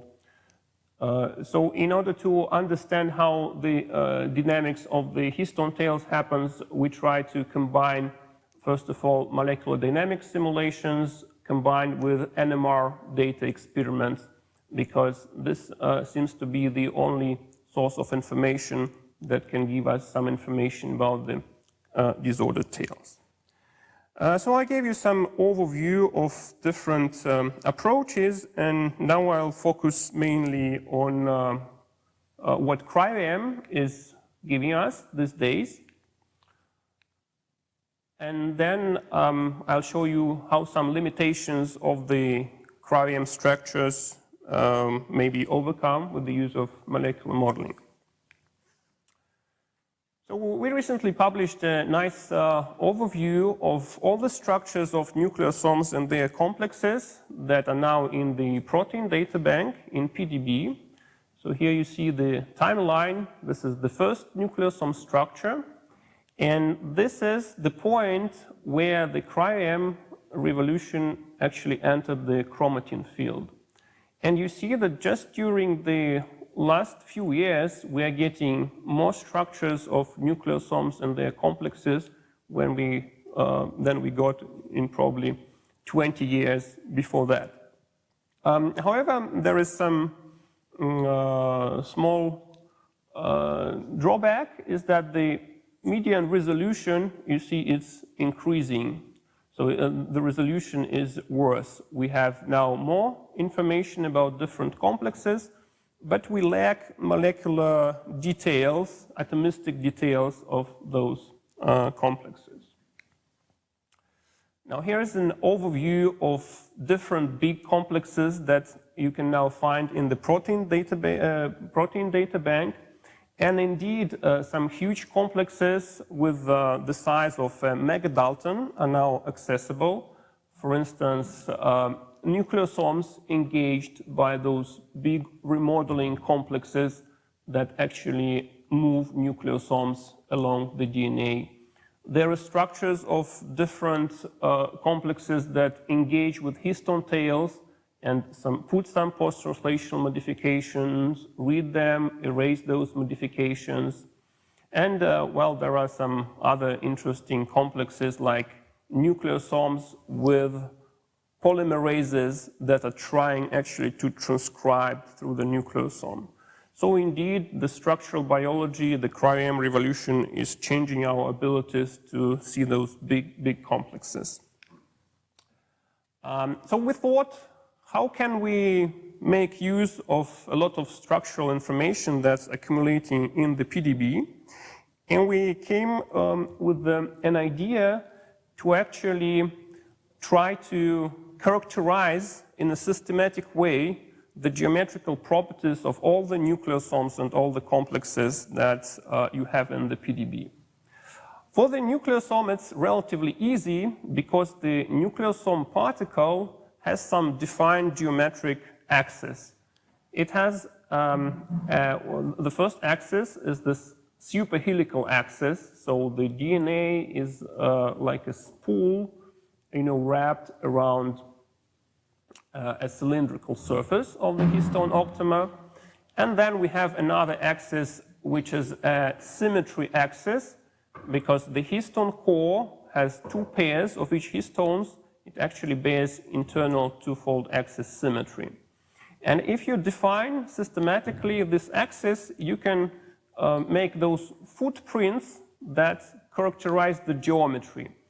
So if you project the C-alpha atoms of alpha helices on this plane that is perpendicular to the superhelical axis, you get this kind of you see a picture where actually the position of all the helices is seen, and then this is the centers of the DNA base pairs. And then you can also plot the rotation angle of the DNA, and in a way get some kind of a characteristic of how DNA is actually rotating around the surface of the nucleosome. Now with this tool, we actually, thanks to Grigory Armeyev, who is now here and who will present a poster later in the conference, made a database which called NucleosomeDB, where you can interactively explore more than 500 of nucleosome containing structures, and you can compare all those structures and see what's the differences in their geometry. This work is really spectacular because you can, for instance, select some set of nucleosome structures, then the system would make an automatic structural alignment, and you can actually click on a specific residue and it will show you where this residue is, amino acid residue is in the structure, whether it has some conformational changes, what interacting partners does it have, and so on. So with the help of this database, I can show you some interesting visual results. For instance, here are the nucleosomes from more than several hundred structures superimposed one on top of the other.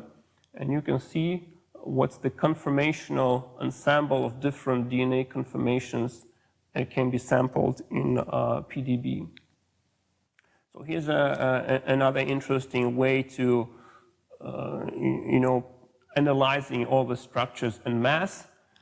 So here is the nucleosome, and these are all the atoms of all the proteins that interact with the nucleosome superimposed on top of each other.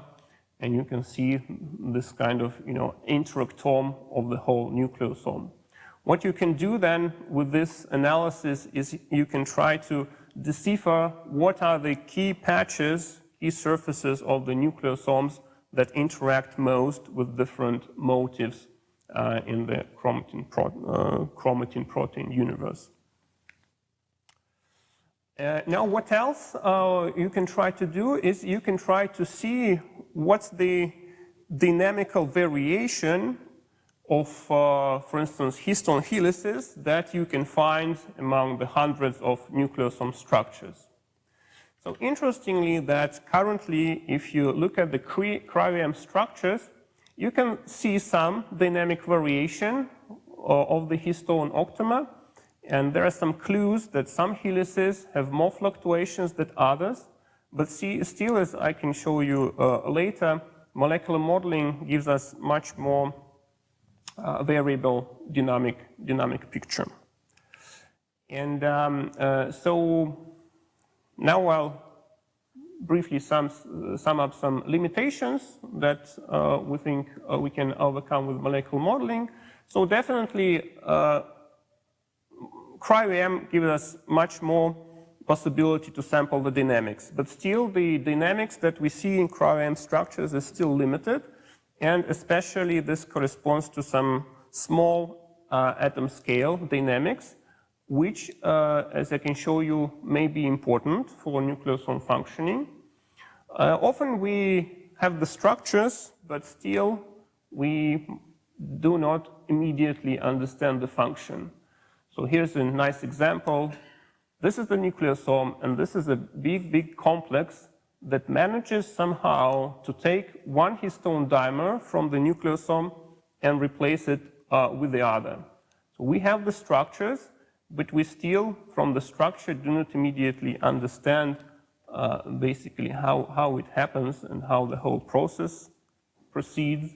And moreover, we do not understand how the selectivity happens because, let's say, this remodeling complex, it takes out only one type of the histone dimer and replaces it with another, and it somehow distinguishes between the two. So here are some other clues that tell us that the small atomic scale dynamics, even in this big complexes, is important. For instance, if you introduce some cross-links into a histone dimer, which is thought to be like a globular rigid body, it turns out that the working of those big remodeler complexes is altered. So what I want to highlight is that despite understanding the big structure, we also need sometimes to understand some small details of the dynamics. Now, how we can approach this problem? One way how we can approach is by using MD simulations, supercomputer simulations. So I'll present you some results of a record-long MD simulation study, all-atom study, which we made in Moscow State University some time ago using our Lomonosov 2 supercomputer. So here you see the system, the nucleosome in a water box with ions. And for the first time, we managed to simulate the atomistic dynamics at a 15 microsecond long time scale. And at this time scale, actually new dynamical motions were seen, which I detail in the following slides. Here's just the overview of the dynamics that you can see for the nucleosome without histone tails. You can understand the enwrapping of the DNA. For the nucleosome with histone tails, you can try to understand how what are the different conformations that histone tails sample. So Caroline Luger, the discoverer of the first nucleosome structure, she names it like nucleosome spaghetti. So yes, this is like spaghetti. So those histone tails that sample different conformations. Now, with the DNA enwrapping, we were able to characterize key interactions between the DNA and some specific residues of the histone tails and of the histone core that basically serve as an anchors and restrict the motion of the DNA in different regions as it unwraps. And understanding those key residues helps us to understand what would be the effects of different post-translational modifications of the histone tails actually on the DNA unwrapping process. Now with MD, you can also try to understand in details what are the contacts between the DNA and the histone residues in terms of their stability. So in the structure, you usually see a lot of contacts, but in dynamics, you can rule out what contacts contribute more to the stability of the DNA and what contacts are more or less transient ones. Now, if you look at with our those projections to at the dynamics of the histone core, here you can see with the colored lines is the original X-ray positions of the histone helices, and these gray clouds are the conformations, different conformations that are being sampled. Now, if you take the two structures in molecular dynamics that have the most different deviation from each other, you can see that, for instance, this end of one of the helices can actually deviate by more than 7 angstroms. If you remember the slide that I showed you from the PDB analysis, there's no such deviation dynamics that you can see in analyzing all the PDB structures, which actually means that more or less the structures in the PDB tend to sample only some specific, equilibrium conformations. Now, interestingly, we were able to show that this kind of the inner dynamics of the histone octamer is important for the sliding of the nucleosomes along the DNA. It turns out that when the DNA slides along the histone octamer, which we were able to model, the important part is the ability of this one of the histone helices to bend inwards. So once it bends inward, it gives some space to one of the phosphates of the DNA to slide past this histone binding site, and in this way the DNA can slide along the histone octamer. So the whole process of the DNA sliding along the histone octamer can be characterized as a combination of a corkscrew motion, where the DNA is like a screw which is rotated around the histone octamer, which is like a sprocket, and the so-called inchworm mechanism. So the DNA does not rotate all at once, it rotates by segments. So it's some kind of a combination of an inchworm mechanism and the corkscrew mechanism. Okay, so then we went a little bit further and we tried to analyze in detail the bending motions of the histone octamer. So this is the work done by Anastasia Knyazeva, who is here, and she will be presenting a poster. We were able to see that actually the dynamics of one of the histone dimer, the bending of the helices, it changes upon DNA binding, first of all. And moreover, if you incorporate different types of histones into the nucleosome, the internal dynamics of the histone octamer also changes. And this gives us some clue about how different remodelers can actually distinguish between nucleosomes that incorporate different types of histone dimers. Now, I'll now switch gears a little bit and show you another interesting work which is done by a student in my lab, Tatiana Romanova. So there are those transcription factors that can bind the DNA in the context of nucleosomes. Those transcription factors are called pioneer transcription factors. It is thought that pioneer transcription factors can actually switch on the genes that are silent genes, that are sleeping.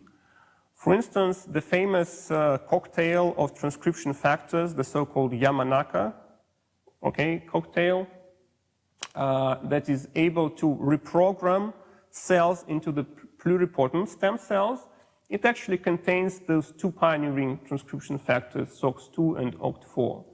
So in the PDB database, we now have different structures of the nucleosomes with pioneering transcription factors, but we do not completely understand, let's say, what's the probability of the factor binding in different positions of the nucleosomes.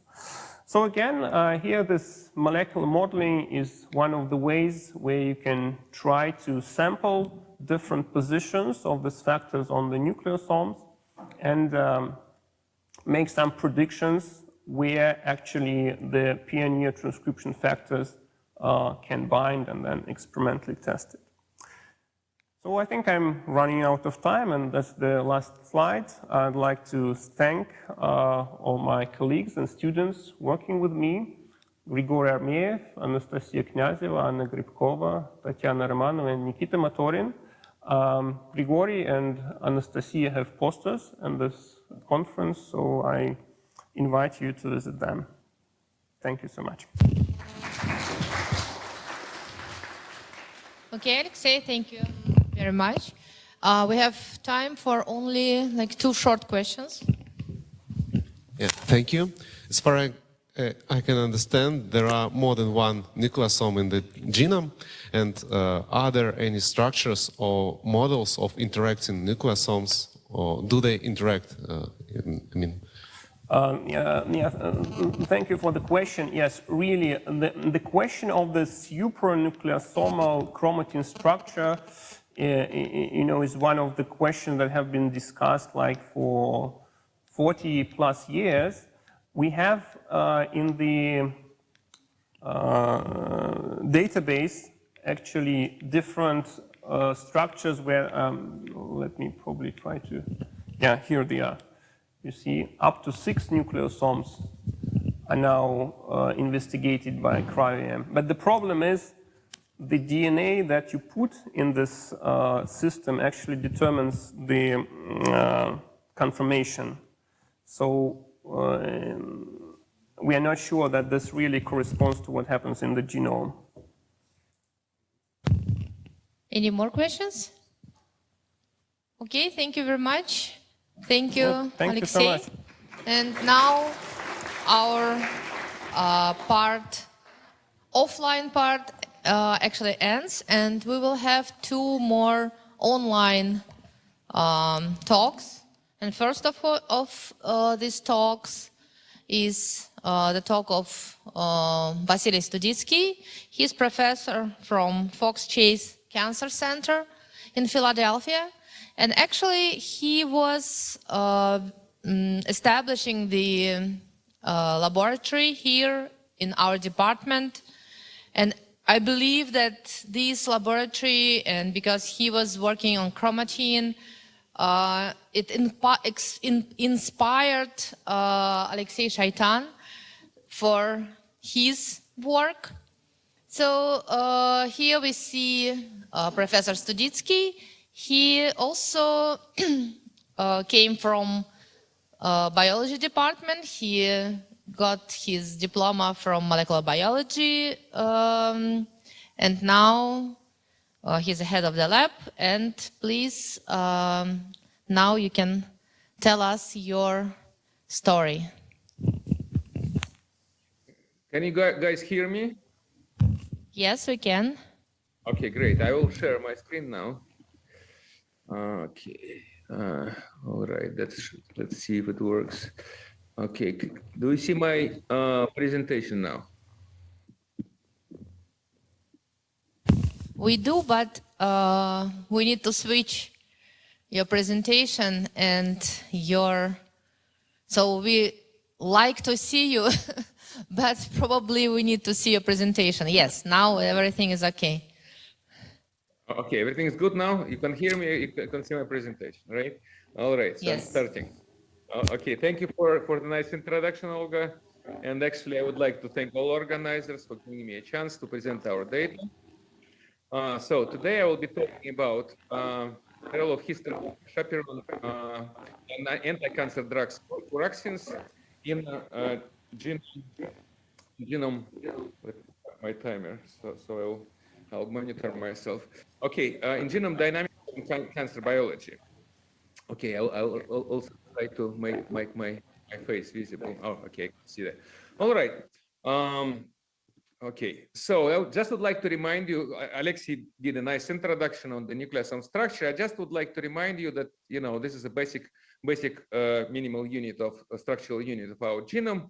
And most importantly for this talk, that nucleosome is one of the most stable structures in the cell nuclei. It typically requires ATP-dependent molecular machines to provide an access of regulatory factors to the DNA. So nucleosomes very nicely block DNA, and that's why you need pioneer factors that Alexei was talking about, because DNA is basically hidden from majority of the proteins and even lower molecular weight probes. So in histone chaperones, they basically were discovered as the facilitators of chromatin assembly. Let me move this little bit of the way. Okay, so the definition is that the group of protein that binds histone and involved in nucleosome assembly, but they actually play many more roles, as I will tell you in a minute. So typically they have acidic regions that prevent aggregation of histones and DNA, because the big problem when you mix together very positively charged histones and negatively charged DNA, that they very quickly aggregate and form, you know, non-biological structures. So what negatively charged histone chaperones do, they bind transiently to positively charged histones and basically kinetically redirect the pathway towards very ordered, you know, stepwise assembly of these beautiful structures, nucleosomes. You know, to me is the most beautiful structure in the cell, but my view is subjective. So, so as I told you, chaperones play different roles, and there are many of them. So my lab primarily works with FACT and PARP1 histone chaperones, and today I'll be talking about FACT. They play a role in DNA replication, DNA damage repair, and transcription, both initiation and elongation. Actually, this I will be elaborate today on these roles of the factors. And so finally, they also are involved in cancer development, both of them. But because I'm focusing on FACT, I will give you a little intro on the FACT. So basically, this is a highly conserved protein complex. And a histone chaperone, as I told you, it's essential in yeast, so the mutations are little. But in humans, it's actually it has cell-specific expression and plays important role in many processes, I told you. So the role in cancer was discovered in 2011. Really started the story in laboratory of Ekaterina Gurova in USA. Basically, she found. She was studying the drugs that they called coraxins, aromatic drugs. I will talk more about. And these drugs affect actually 3 key cancer pathways, and they're non-genotoxic, so they're pretty safe drugs. And she found that FACT actually, surprisingly, at that time, expressed not in all cells of human body, even though it's essential in yeast. In humans, it's actually essential only in non-differentiated and cancer cells.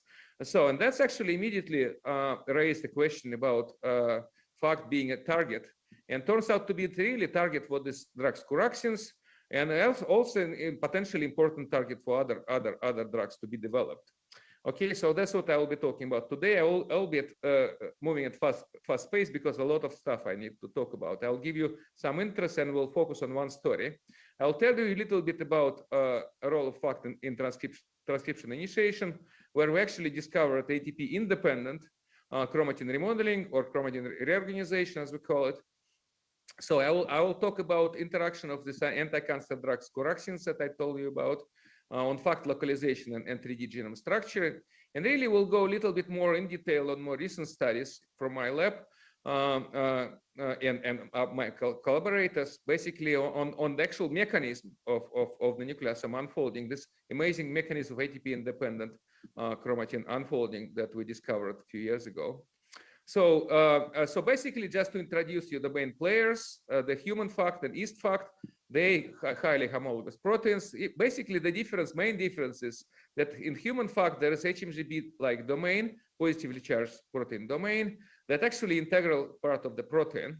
In yeast, this protein this domain exists as a separate protein and functionally interacting with yeast FACT.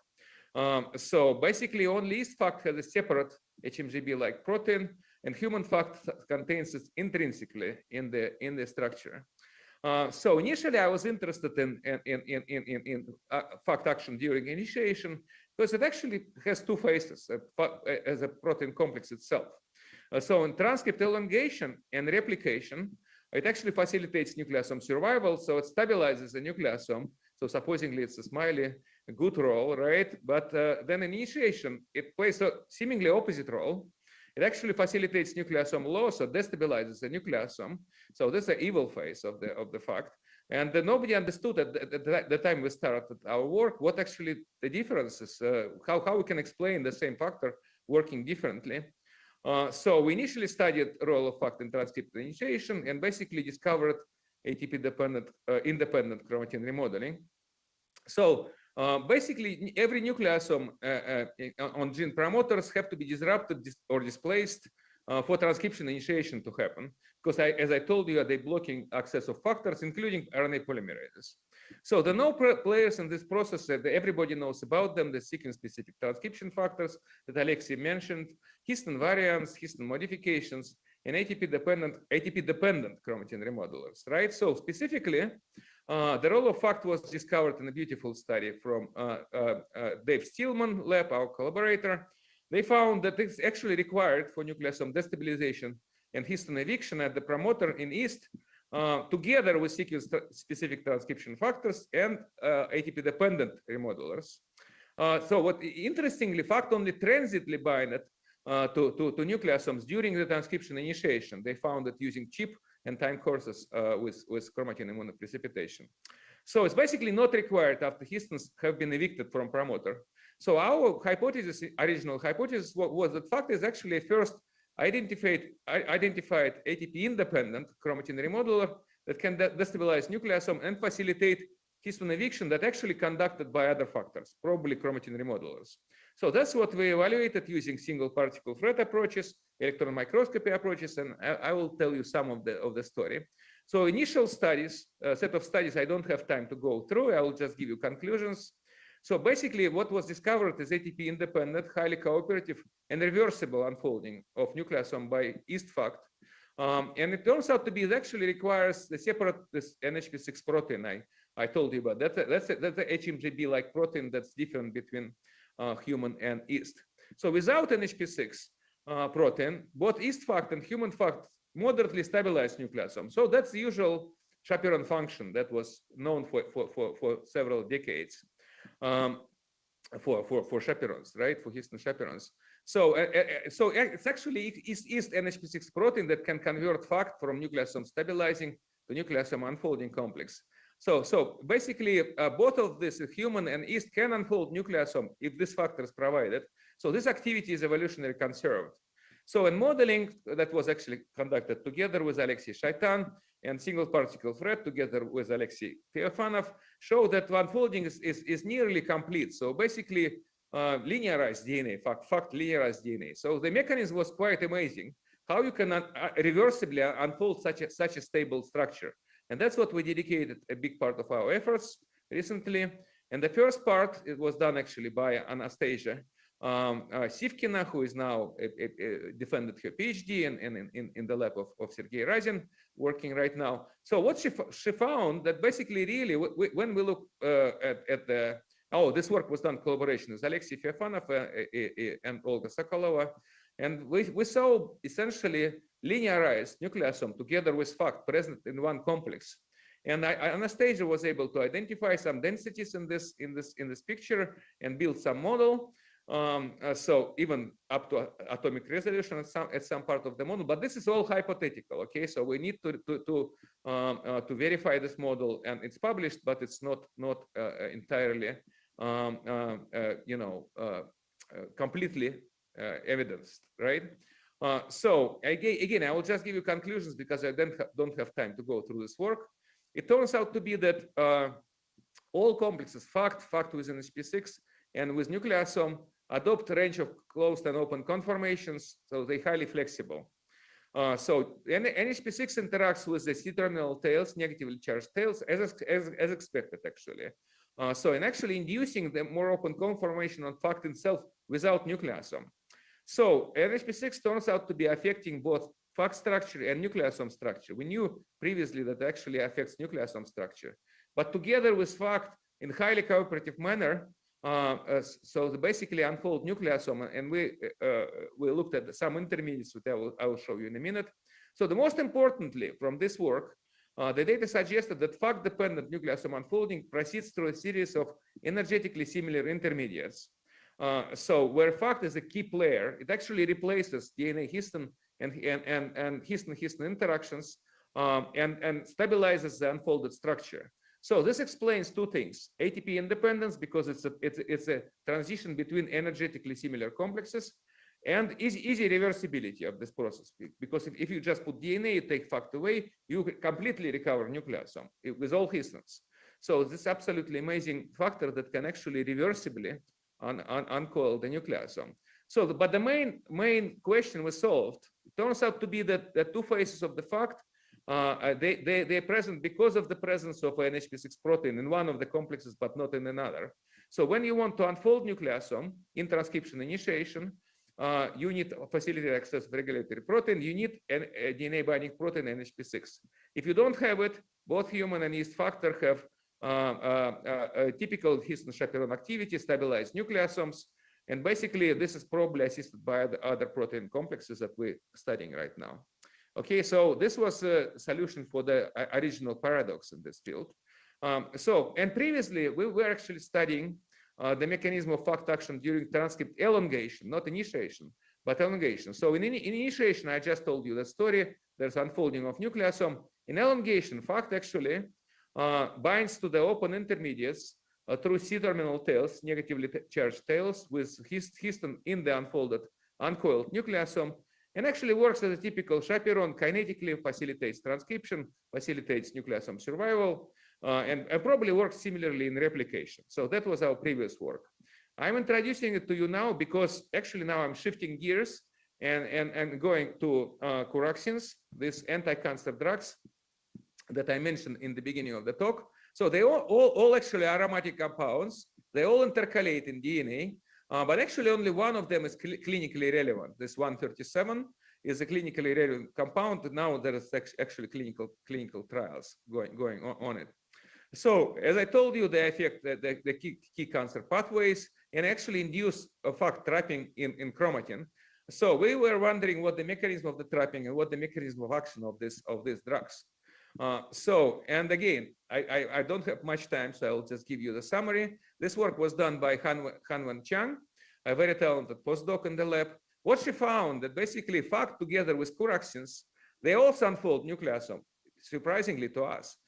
So actually curaxin works as an HP6 protein, helping fact dramatically, working very cooperatively to unfold the nucleosome. So what we found altogether, we found in collaboration with Gurova and Alexey Feofanov lab, the fact is highly enriched on actively transcribed genes in cancer cells. Curaxins induce redistribution of fact from transcribed genes to intergenic regions. So basically fact goes from functional regions where it actually works to non-functional regions, intergenic genomic regions. And that's what actually makes immobilized fact, and that's why it stops working, and that's presumably why cancer cells actually are dying. So curaxin induced removal of fact. Okay, that's I just told you. And curaxin induced transfer actually during the transfer of fact to non-transcribed chromatin actually becomes unfolded.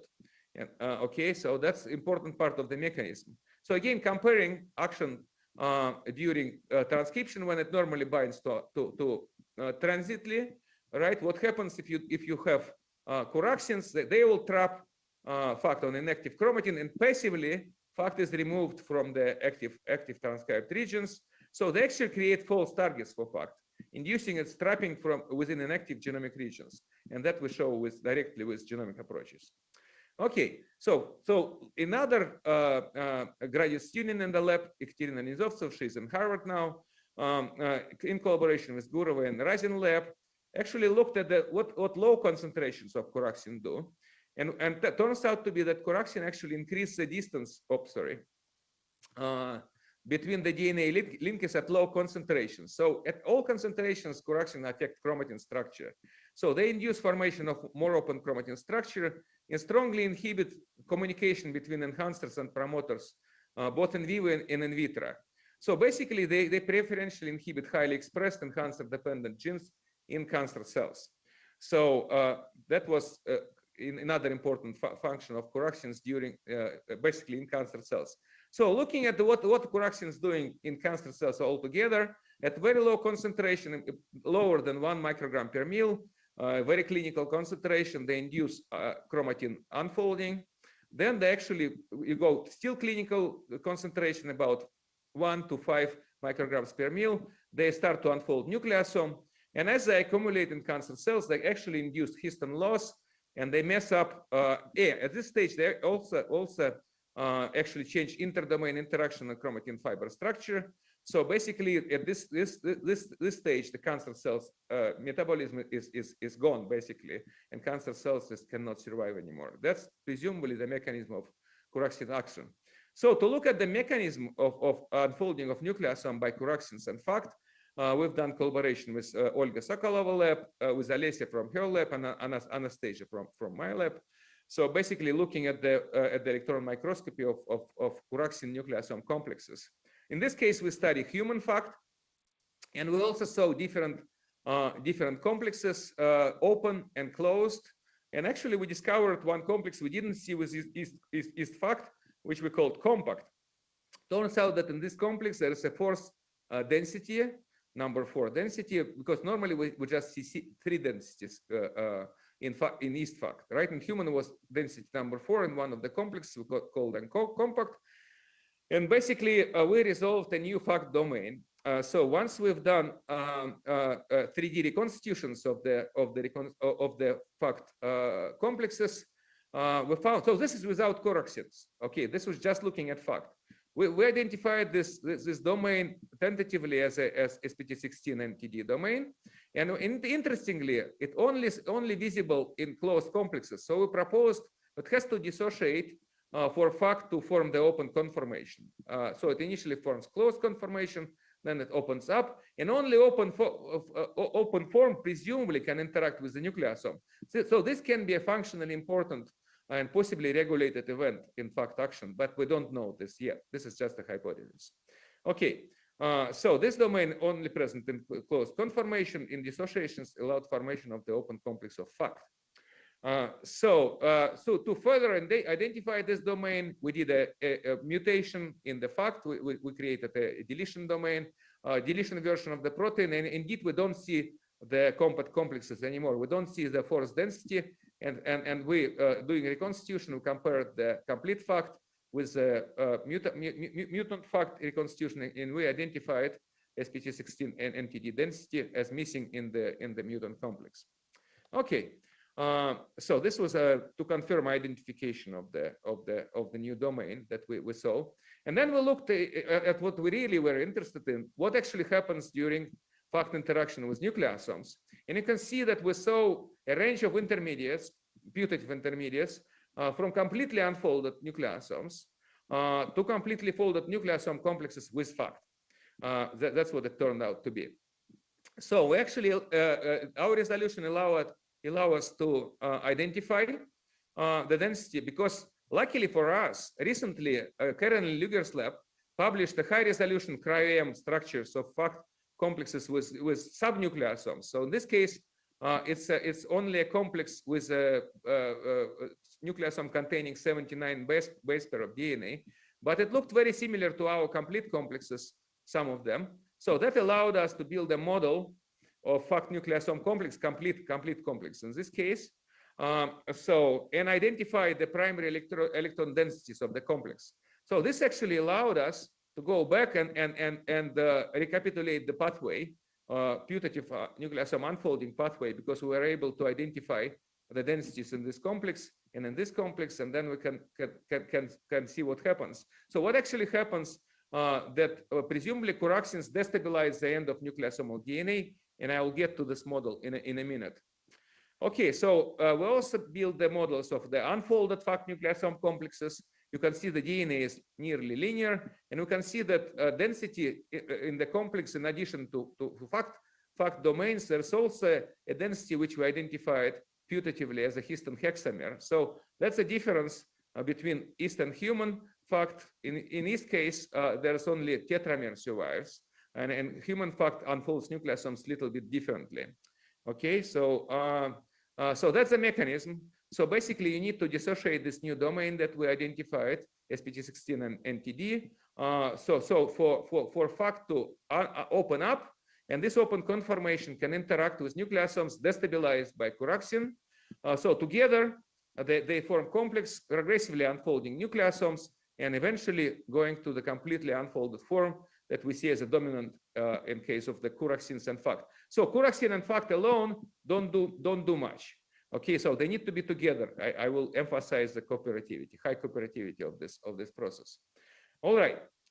So taking together, putting everything together, basically we found, comparing yeast FACT and human FACT, yeast FACT working unfolding nucleosome with Curaxin, and yeast FACT unfolding with protein and HP6, we found that in both cases, DNA histone interactions and nucleosomes are perturbed first. So they either perturbed by Curaxin or by NHP6 proteins respectively, preparing nucleosome for FACT action. But alone, they don't do much, these factors. So they need actually FACT to unfold nucleosome. So nucleosomal DNA is nearly completely and cooperatively uncoiled in the FACT nucleosome complexes, most likely by FACT forming multiple interactions, both with DNA and with histones. These interactions replace DNA histone and histone-histone interactions, as I told you, present in intact nucleosome. And that's what makes the process ATP independent and reversible. We already discussed this. So the efficiency of nucleosome unfolding is slightly higher for yeast FACT and HP6, probably because NHP6 interacts both with DNA protein and proteins, makes both DNA protein and protein interactions, while Curaxin only affects DNA protein interactions. So basically data suggests that the destabilization of DNA histone interaction in the nucleosome serves as a signal for FACT-dependent nucleosome unfolding. That's why we speculate that if you destabilize nucleosome by any other factors, let's say by RNA polymerase or DNA polymerase, this can serve as a signal, or this complex can serve as a substrate for FACT-dependent nucleosome unfolding. So FACT is already present during replication, I told you about this, and during transcription. That was actually initially identified, FACT was identified as a transcription factor.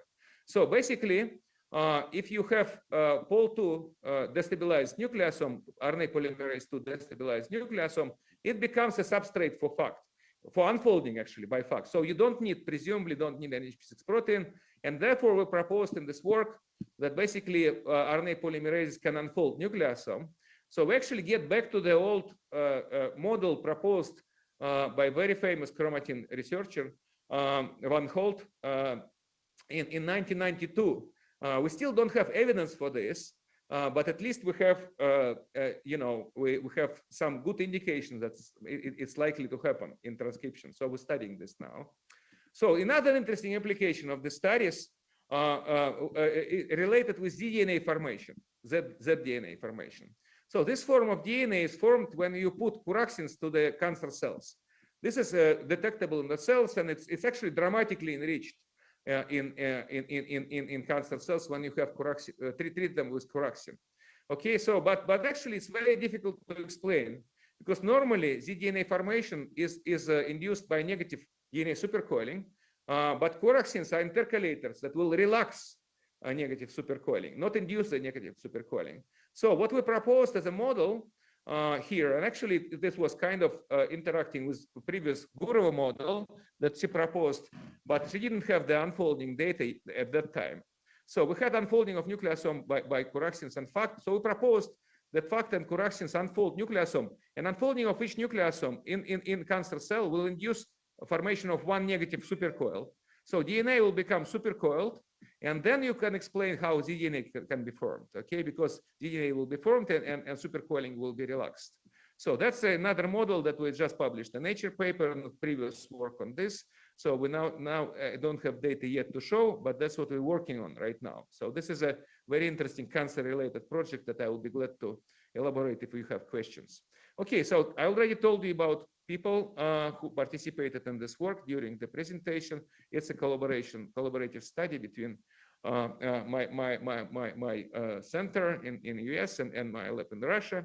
Okay, so basically at this point, I would like to thank you for your attention, and we'll leave some time for questions if you have them. Thank you.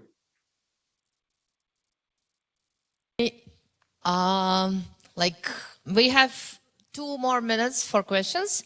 So anyone wanted to ask a question? Actually, I would like to ask you a question. So as I know very well, you work with coaxiums, but have you ever think about working with different intercalators? What do you think? Will they work similarly or not? Yeah, oh, okay. So that's an interesting question that actually touches on something that we don't understand. All right. In this Nature paper we just published with Sid Balachandran, he studied a range of different intercalators and different chemical compounds. Some of them are very similar with the clinically relevant compound, the coaxium CBL137. So, and presumably intercalate, nobody studied directly. So we already know that 137 intercalates and induces actually, a relaxation of negative supercoiling in vitro. Okay, so about others we didn't study, so we're actually only getting to them. But the point is, so the other similar intercalators, like even coaxium type, they don't work as much on zDNA formation as coaxium 137. So there's something special about this coaxium that we don't understand yet. Okay, we have the model, but we don't have the complete answer yet. So thank you for your question. Yes, this is under study right now. Thank you very much. Any other questions? No questions right now. Thank you, Vasily, for very interesting talk. And we would like to see you again sometimes in person, not only on the screen. Yes, I'm visiting in July actually. At the end of July. Oh, great. Okay. Okay. So right now, thank you very much again. So now we will have a last presentation from Professor Yuri Polikhanov. And it's very interesting that now from physicists we're going to biologists, and Yuri Polikhanov also came from Moscow University, from biology department, molecular biology. And what is very interesting is that he was doing his PhD under the supervising of Professor Vasily Studitsky. So you can see everything is very well connected. But after that, from 2008 to 2015, Yuri Polikhanov was a postdoc in the laboratory of Thomas Stites. So now we are going from transcription back to translation mechanisms. And Yuri, now is your turn. All right, thank you very much. Can you hear me well? Yes, we hear you. Awesome. All right, well, first of all, thank you very much for the introduction, and thank you to all the organizers for giving this great opportunity to present at the CRIEM conference. And okay, let me see. Well, as you know, the research in my lab actually is focused on the ribosome and structural studies of the ribosome. And even though the ribosome is a beloved object for studies using cryo-electron microscopy, and my lab actually started to participate more and more in the CRIEM projects. So we, like today, I'm going to be presenting actually X-ray crystallography part, and maybe I would look like a devil basically, because so everybody else is presenting cryo-EM, and just to show you what is the current state of the method. And yes, you're absolutely right. So I was doing actually my PhD with Vasily Studitsky back in Rutgers, and what I need to confess is that even though many years have passed, and I work on the ribosome by far maybe 3-4 times longer than I worked on the nucleosomes in Studitsky lab. So I still make that mistake. Every time I want to say ribosome, I say nucleosome. So, okay. So One of the directions of studies in my lab, I mean, is the antibiotics, and we all know that there are a problem of infectious diseases. I mean, so which could be easily transmitted from one person to another, and that are caused by pathogenic microorganisms. And this problem, I mean, traditionally has been solved with antibiotics. I mean, so that kill microorganisms and basically do little harm, I mean, to the host. So we have the problem and we have a solution. But I think everybody is very well aware of the big problem in the healthcare these days, which is called antibiotic resistance. So which basically which is due to the fact that microorganisms very quickly develop resistance to antibiotics that we use to kill them. And that could be illustrated by some interesting timeline data. So what is shown on the left is that when some antibiotics were introduced into the market, and again, not necessarily ribosomal antibiotics, it could be like all targets. And on the right, it's when the first resistance has been discovered or identified. So, and we can see that no matter how many drugs, how many antibiotics we have, sooner or later they all become ineffective. So, and this is basically how the drug resistance works. So that sooner or later bacteria become adapted to the drugs, I mean, that used to kill them, and simply they do not work anymore. Of course, I mean, that translates in huge monetary losses, if not to talk about the deaths of people. And just to summarize, I mean, drug resistance makes existing drugs ineffective. And of course, I mean, we need to develop new antimicrobials. But in order to be able to do so, we need to understand how this resistance mechanisms work, or at least some of them, because there are many. This is just actually some lower resolution picture from the web, I mean, which shows antibiotic resistance in action. So some drugs, I mean, that were active back in 2009, in 2019, so which is 10 years later, are not active at all. So this is just to illustrate how big is the problem.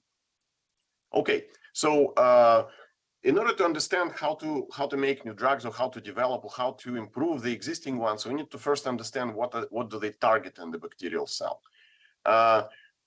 Usually the targets must be either present in bacteria, not present in the host, or they should be sufficient, or they could be sufficiently different, such as the ribosomes in bacteria versus ribosomes in eukaryotes. So today, Sergey Dmitriev presented you drugs, I mean, that inhibit eukaryotic ribosomes, especially human ribosomes. And those drugs would not work against bacteria. And vice versa, the drugs, I mean, that work against bacterial ribosomes, in most cases would not work against human ribosome, because otherwise they would be super toxic. Okay, so in a cell, I mean, there are many different targets. So, and usually those targets are either bacteria specific, or they're sufficiently different, as I mentioned. For example, cell wall. So it's present in bacteria, not present in human cells. So anything that inhibits cell wall synthesis, such as penicillin, for example, will kill bacteria, but will do no harm to us because we don't have cell walls. And out of many of these targets, I mean, ribosome stands apart, because there is a lot, actually more than half of all clinically used antibiotics are the ones which target the ribosome. Okay, so I believe I don't need to introduce what the ribosome is, because like those who were before me so already talked about the ribosome. So it's a huge macromolecular machine that is in charge of protein synthesis in every cell. What is important for us, if we look at the binding sites of the common ribosome targeting antibiotics, we will see that they do not bind basically randomly. So they bind in the specific spots on the ribosomal particles, such as, for example, decoding center. That's where the incoming amino acyl tRNA is actually checked whether it's correct or not. Another site, I mean, that is targeted by the broadest array of the drugs is the peptidyl transferase center. That is the holy grail of the ribosome, the catalytic center of it. So that's where a lot of different drugs bind. For example, let's take a look, I mean, on the drugs, I mean, that target, I mean, that peptidyl transferase center. There are many different, not just individual drugs, but many classes, each class with multiple members. For example, phenicols, such as famous chloramphenicol, or lincosamides, such as clindamycin, which is still in use in the clinic very widely. Oxazolidinones with the linezolid, which is quite advanced drug, which is currently used. Pleuromutilins, streptogramins A, and also hygromycin A, 16-membered macrolides, and few more drugs. I mean, basically, there's tens and hundreds of different molecules that target the peptidyl transferase center. All of them are chemically unrelated. So if you look at these chemical structures, you can see that basically it's hard, I mean, to find any sort of common features between them. So they're all quite different, I mean, in their chemical composition, and yet they bind to almost the same exact spot in the ribosome. In that spot, there is an interesting nucleotide, namely adenine 2503 of the 23S ribosomal RNA. And what's interesting about this nucleotide is that normally this nucleotide is methylated by the housekeeping RLMN methylase. So this methylase uses S-adenosylmethionine and puts the methyl group onto the C2 position of the adenine. Okay, this is the normal state of this nucleotide in the bacterial ribosomes. All bacteria have this modification, eukaryotes do not. Okay, and yet there is another enzyme which is somewhat which is basically a relative of the RLMN. It's called CFR. So CFR stands for chloramphenicol fluorphenicol resistance. I mean, so that's how it was discovered originally. So this CFR enzyme installs another methyl group onto the C8 position of that same exact nucleotide. And once this nucleotide has two methyl groups, the ribosome containing such nucleotide becomes highly resistant to all these drugs, I mean, that I showed you in the previous slides. All these classes of drugs, I mean, so all of a sudden stop working against the ribosome. We can also think about this more in a philosophical terms. Just imagine, so this methyl group, what is it in terms of molecular weight? So it's like 14 Dalton, right? And the weight of the ribosome is 2.5 megadalton. So by addition a tiny little 14 Dalton methyl group to a gargantuan size ribosome, you render it resistant to many classes of known drugs. I mean, so isn't it this cool? So one of the interesting questions which has been asked ever since CFR resistance has been discovered is what is the molecular mechanism of the CFR mediated resistance? So in other words, why that methyl group causes resistance to all these drugs? The obvious hypothesis is that it causes direct steric clash. In other words, having the methyl group on this nucleotide results in the hindrance with the ribosome-bound drug, so the drug cannot bind. As a result, it dissociates and does not work. So another possibility, it's rearrangement in the drug binding site. So in other words, even if the methyl group by itself does not sterically clash with the ribosome-bound drug, so that this methylation can result in somewhat different conformation of the nucleotides, so that this new conformation of the nucleotides will be incompatible with the drug binding. So, and of course, I mean, we were always curious, I mean, to answer these questions, to see what is possible, what is not. So, and of course, the direct way to answer this question is to obtain a structure of the ribosome with the methylated nucleotide 2503 and see what happens there. So, but how to see modified nucleotides in the 70S ribosome? Is it even possible to identify a methylated nucleotide? So do we have methods to do it? Actually, we do. So back maybe 5 years ago, so that was possible only with the X-ray crystallographic studies of the ribosome. But today it's possible also with the cryo-EM. So there are a lot of structures of the modified ribosomes which have been obtained with the cryo-EM. But using our main technique, the X-ray crystallography that we use in my lab, we can visualize modified nucleotides. again, this is the this is our old work. I mean, so in which we achieved, I mean, a pretty high resolution, which allowed us to see all these methyl groups on various different nucleotides in the ribosome, in the large ribosomal subunit. So from that, I mean, it becomes clear that if we somehow express a CFR in termus thermophilus, from which we have ribosomes, we should be able to answer the questions about CFR. But how to express, I mean, the CFR type methyltransferase in termus thermophilus? Because this is the part, I mean, which is the most challenging in the experimental tasks. I mean, so since termus thermophilus does not have CFR. So what we did, I mean, so we analyzed, I mean, we performed the phylogenetic analysis of any relatives of CFR among all the known bacterial species whose genomes are known. So, and then we just basically went through them one by one to see what temperatures do they live at. And we found, I mean, a number of them which are shown in bold here. So which can exist at a pretty high, which live at a pretty high temperatures, close to the ones of termus thermophilus, such as 50 or 60 degrees Celsius. So we took those CFR-like genes from this bacteria. This is the optimal growth temperature of the corresponding species, and this is the maximum growth temperature of that species.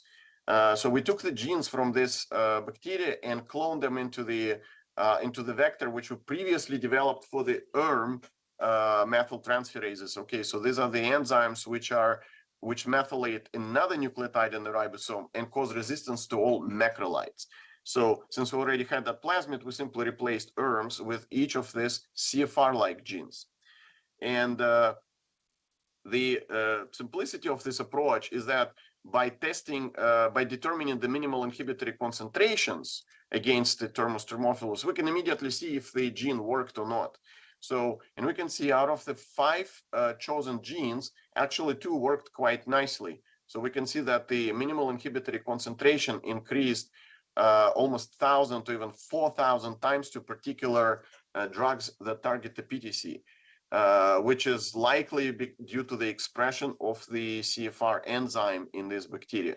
So at least, I mean, we had termus thermophilus strain expressing catalytically active CFR enzyme. So you might be wondering whether we can confirm directly whether the nucleotide is modified or not. Well, as you will see later, we can confirm it with the structures, of course, but we also did some biochemistry to show that the primer extension stops exactly at the modified nucleotide and only when it's modified, as well as we tried to determine the extent of methylation by CFR methyltransferase. So again, using the primer extension reactions with the dideoxy nucleotides. So we can, in both cases, I mean, we can confirm that this nucleotide is highly methylated, and our estimate of the extent of methylation is about 70%. So that's based on the ratio of the methylated band to the unmethylated. Okay, so now let's look, I mean, how the modified nucleotide looks like. Okay, so in the unbiased electron density maps, we can clearly see the peaks corresponding to both methyl groups. So if we do refinement of that nucleotide without the methyl groups, so we can see these peaks. So, and if we fit the nucleotide in, so we will have basically, I mean, all difference electron density fully accounted for. You might be curious to see how that same nucleotide looks if the CFR is not expressed. So here's how it looks like. I mean, you can clearly see that there is no density at the back of the nucleotide, right where that CFR installed methyl group should be.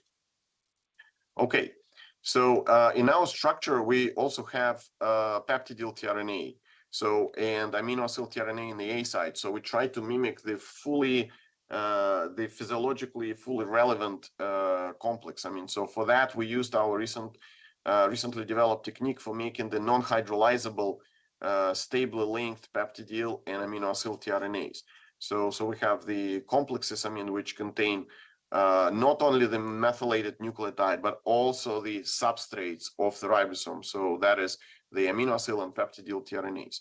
Okay, now let's try to see whether the steric clash is really the problem. When we superimposed, our structure of the CFR methylated ribosome with the most common PTC targeting drugs, whose structures were determined either in our lab before or were already published by the other groups, we noticed that, for example, in the case of chloramphenicol, yes, indeed, there is a clash between the drug and the modified nucleotide, with the specifically with the methyl group of that nucleotide. But if we look at the extent of that clash, is relatively modest, if not to say minor. So again, what does this value mean of 0.4 angstrom? So 0.4 angstrom, that's a distance that you need to move the drug away or the nucleotide away from the drug so that the clash would be resolved. So there would be no more clash anymore.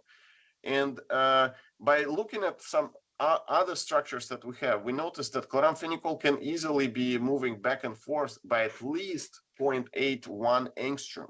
So it's hard to imagine that that having this methyl group here, like even in the presence of the methyl group, chloramphenicol cannot avoid the clash just by moving a little bit to the side. So we noticed that same relatively minor clash with linezolid and with hygromycin A. So yes, there is overlap between the drug bound to the ribosome and the methyl group, but it's relatively small. However, there are some other molecules, such as, for example, madomycin, which is streptogrammin A, or clindamycin, or a recent lincosamide called iboxamycin. In all of these cases, the extent of the clash is at least 2 times more than in the other drugs. So it seems that this direct steric hindrance between the methyl group and the ribosome-bound drug could be the case at least for some of the ribosome targeting antibiotics, probably not for all. Okay, so direct steric clash apparently is the case, but likely not for all of the PTC targeting drugs. Okay, what about rearrangements in the drug binding site? So by comparing the structure of the methylated ribosome and unmethylated ribosome, we immediately noticed that the position of the nucleotide 2503 has not changed at all. So it remains exactly the same. Except for the presence or absence of the methyl group, the nucleotide is exactly the same. However, in the case of the unmethylated ribosome, which is shown in light blue here, nucleotide 2062 always rotates and always forms Hookstin base pair with that nucleotide. And partially that Hookstin base pair is stabilized not only by the hydrogen bonds directly between the two nucleotides, but also by a very strong hydrogen bond with the nascent peptide in the tunnel. So in the case of the methylated ribosome, this nucleotide did not rotate. And actually, we determined a number of structures to specifically check that, because in the case of unmethylated ribosome, it was always in the rotated state, and in the case of CFR modified ribosome, it was always unrotated. So this is actually, if we zoom in, we can see this closer. And of course, it's interesting to, or it's curious whether this structural rearrangement can actually take part in the resistance. We don't know 100% for sure, but we actually this is a work in progress. That we kind of currently working on to see if we can confirm. That this rotation can be related, or unrotation of this nucleotide can be related to the resistance mechanism. Again, this is how this chemically happens. So the hydrogen bonds are redistributed. So this is unrotated states, and this is rotated state. And this is exactly the transition that does not occur in the modified ribosome. So in the case of CFR modified ribosome, this kind of transition cannot occur. And if you would ask, so was the electron density kind of decent? Are we sure that it's not rotated? Just wanted to quickly show you that. So in the case with the CFR modified ribosome, but containing just the F-met and the P site, so the density was not super convincing. But in the case with the peptidyl tRNA, the density was quite good. So we can clearly see that the nucleotide is not rotated. Okay, At least in the case of some drugs, such as chloramphenicol, we can see how this rotation or unrotation of this nucleotide can be in charge of the drug resistance. So in all of the previous structures with the chloramphenicol, we observed that the same nucleotide is rotated, and this rotation is caused by the drug itself, and it's partially, because it forms the hydrogen bond to the drug. So the inability of this nucleotide to rotate in the presence of chloramphenicol would result in the absence of this hydrogen bond. As a result, the chloramphenicol may have actually somewhat lower affinity for the ribosome and do not bind. So, so this is a possible mechanism of how this structural rearrangement can result in a drug resistance. So it seems that both mechanisms are in place, both direct steric clash for the drugs which exhibit a substantial level of overlap with the methyl group, and structural rearrangement. Again, this is a speculation at this point because we don't have direct evidence for that, but at least, it's very tempting to link rearrangement that we observed with the resistance, at least to some drugs. So, and the main take-home message from this part is that both direct steric clash and rearrangement can participate or can account for the drug resistance. Okay, so remember this new lincosamides that I showed you before, iboxamycin, and I showed you that it actually exhibits quite decent clash with this methyl group. So based on this superpositioning of the structures, there is no way it should be binding and acting on this ribosome. However, if we look at the MIC data, especially here, so the minimal inhibitory concentrations of iboxamycins against the clinical strains expressing CFR, we can notice that actually it works. It works against those strains, compared to clindamycin. So clindamycin clearly does not work, but iboxamycin does work. How is it possible that based on the computational prediction it should not bind, and based on the MIC data it should work at least? And we determine the structure of the our CFR modified ribosome in complex with this newest lincosamide iboxamycin. And we can see both the nucleotide and the drug bound together to the ribosome at the same time. So you might be curious, what is different then? Because there should be a clash. So when we superimposed the structure of the iboxamycin in complex with the wild type ribosome shown here in teal, together with the new structure with the CFR modified ribosome, we can see that the drug is almost exactly the same binding site. There is no difference in the binding site or in the binding position of the drug, regardless whether the ribosome is wild type or whether it's drug resistant. However, what is actually different here is the relocation of that modified nucleotide A2503. Let's just take a look at a higher zoom level here.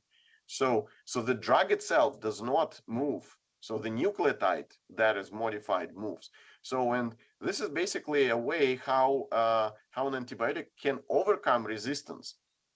So it binds to the ribosomes, or as the medicinal chemists say, engages the target so tightly that that basically the nucleotide that is in the way is pushed, even though it has not been observed in this new conformation in any of the previously published structures. And this is basically, once again, shows us a key role of empiricism in antibiotic discovery. So neither iboxamycin spectrum of activity nor its potency in CFR positive strains could have been predicted by prior knowledge.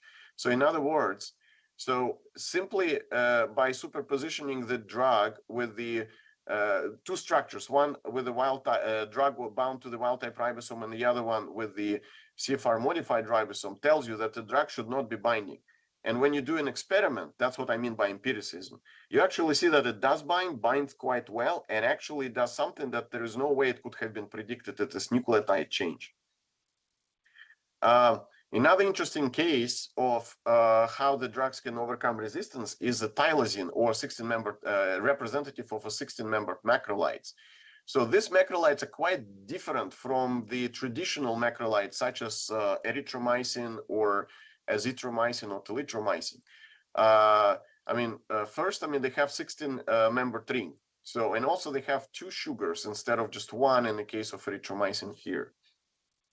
So there are there are many actually known 16-membered macrolides. Many of them are still in use, especially in veterinary medicine.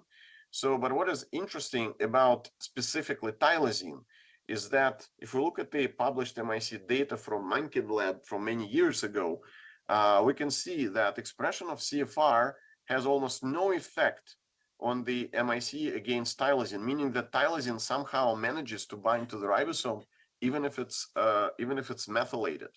So, and of course we were curious, what's going on there. So if we simply superimpose the structures, we can see again the intermediate level clash between the methyl group and the ribosome bound drug.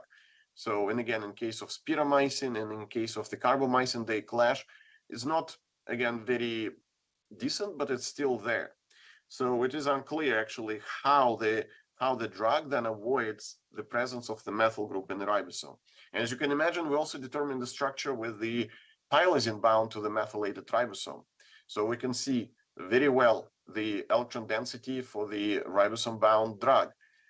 We can see the modified nucleotide quite well. And also I should point out, however, it's not important for this part of the story, is that tyrosine does make a covalent linkage with the nucleotide 2062.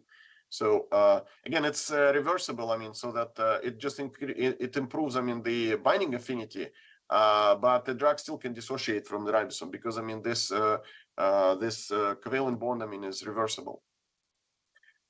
Specifically, we can see very well, this microse moiety. This is the terminal sugar of this drug that is placed next to the methyl group of the 25O3 nucleotide. And we can see that on the other side of the molecule, this mycinose sugar, which also shows a very nice electron density. Just to have a reference, we have tyrosine in complex with wild-type ribosome. Again, all the same panels, and from here we cannot really see what is the difference between the structure of tyrosine bound to CFR versus wild-type ribosome. Let's take a look. Okay, so if we superimpose the 2 structures, we can see that overall the binding position of the tyrosine is identical.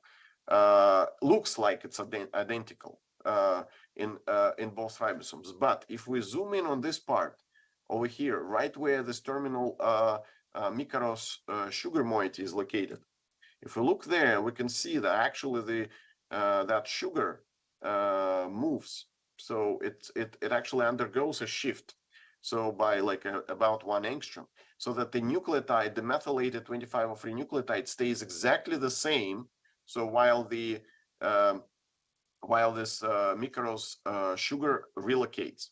So, and this is actually this relocation, of the sugar. That's the way how the tyrosine can bind to the modified ribosomes, to the CFR methylated ribosome, and still act against it. And this is probably due to the presence of this sugar on the opposite side of that molecule, the mycinose. So the other 16-membered macrolides do not have it. And this sugar engages ribosome quite well. It establishes a number of hydrogen bonds so that the molecule can sacrifice a few more hydrogen bonds on the other side, and adopt a conformation which is otherwise is unfavorable. So that it can work and bind them into the resistant ribosome. So, so these 2 examples, one with iboxamycin and one with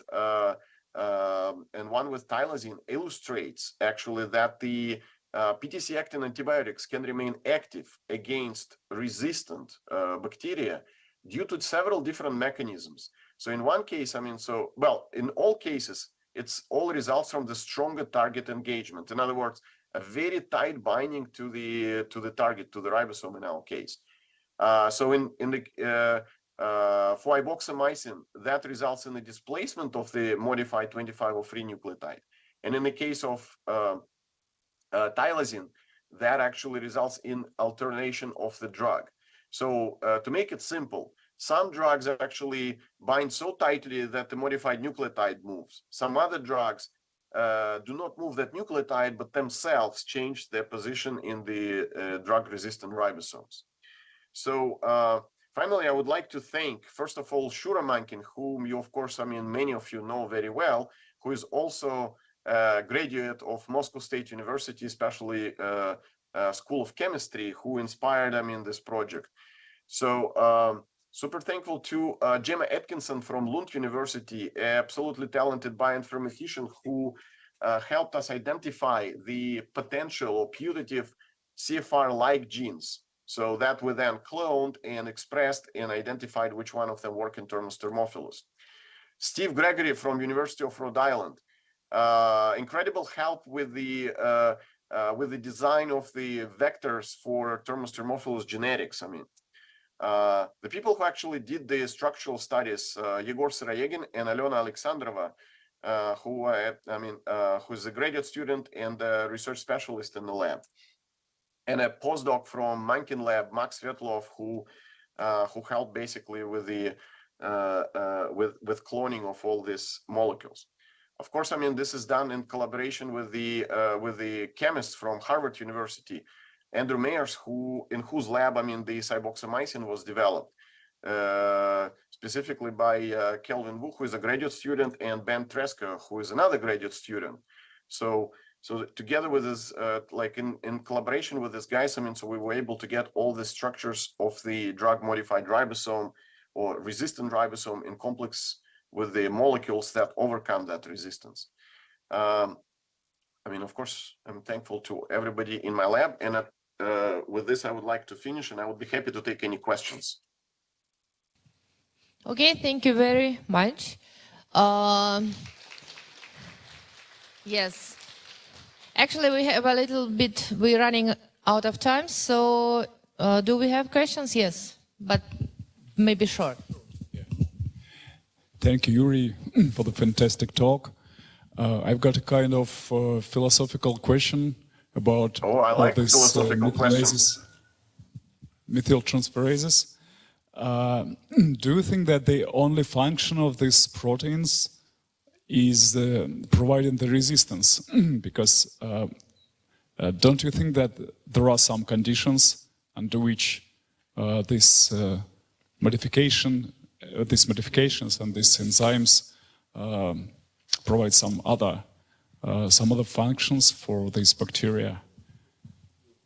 Not under conditions of antibiotic stress, but under some other conditions, normal conditions, natural. Yeah, that's a great question, actually. So we know with the ERM enzymes, for example, again, not with CFR, but in case with ERM enzymes, we know that they only expressed. Okay, maybe I can actually make it simpler. What you ask is and I ask that question myself all the time. Okay, what's the point of expressing this, of having these methyl groups only when, let's say, the drug is bound? Why not always having it, and thereby you will have this ribosome always, constantly, permanently resistant to these drugs? So apparently that has a fitness cost. So we know for sure that ERMs have a very high fitness cost. So that's why they expressed only when the drug is present, when the macrolide is in the media, and once the drug is withdrawn. So this enzymes usually not expressed immediately. The expression stops immediately. So apparently that gives them the basically power when in the presence of the drug. But so in the absence, so they are not competitive with their neighbors. In case with CFR, so their contradictory reports that some of them say that there is no that basically there is no fitness cost for expression of these enzymes. But I personally think that they should be, because otherwise why cells express it only in the presence of the drug? And that part has not been studied well. So we still do not know well the regulation of the expression of these enzymes. As for the function outside the drug resistance, well, nobody knows. Nobody knows if it has. There might be, but it seems like it's specifically designed for overcoming the resistance. So unfortunately, I cannot unambiguously answer your question, Sergey. Okay, thank you very much. Other questions? No questions right now. So thank you again. And colleagues, this is the end of first day. Yes. But it's not end of our program.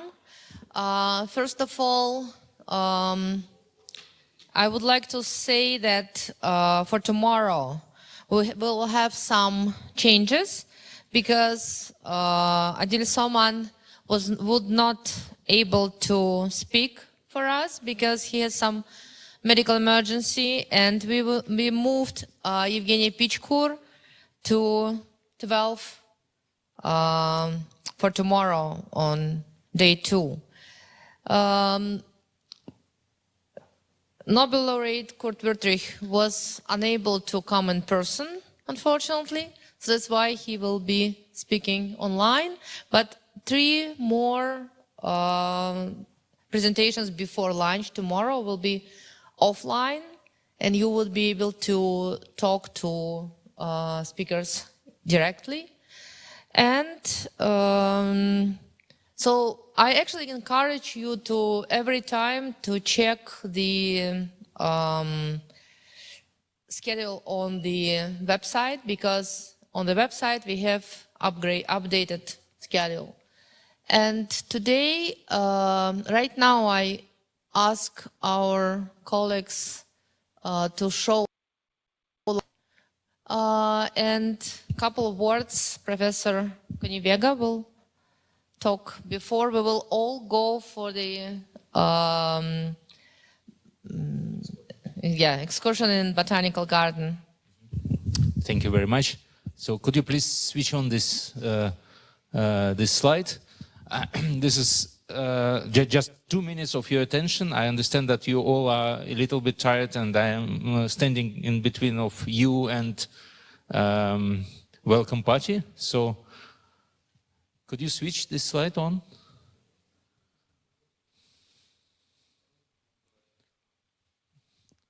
Включите, пожалуйста, слайд, который называется «Последний слайд». Да, спасибо большое. Нет, верните.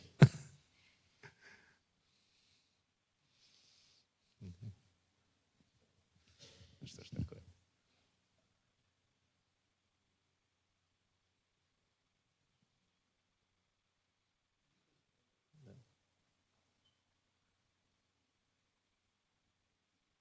Давайте я начну говорить, потому что я буду говорить по-русски, потому что эта информация, она в основном для русскоязычной части нашей аудитории.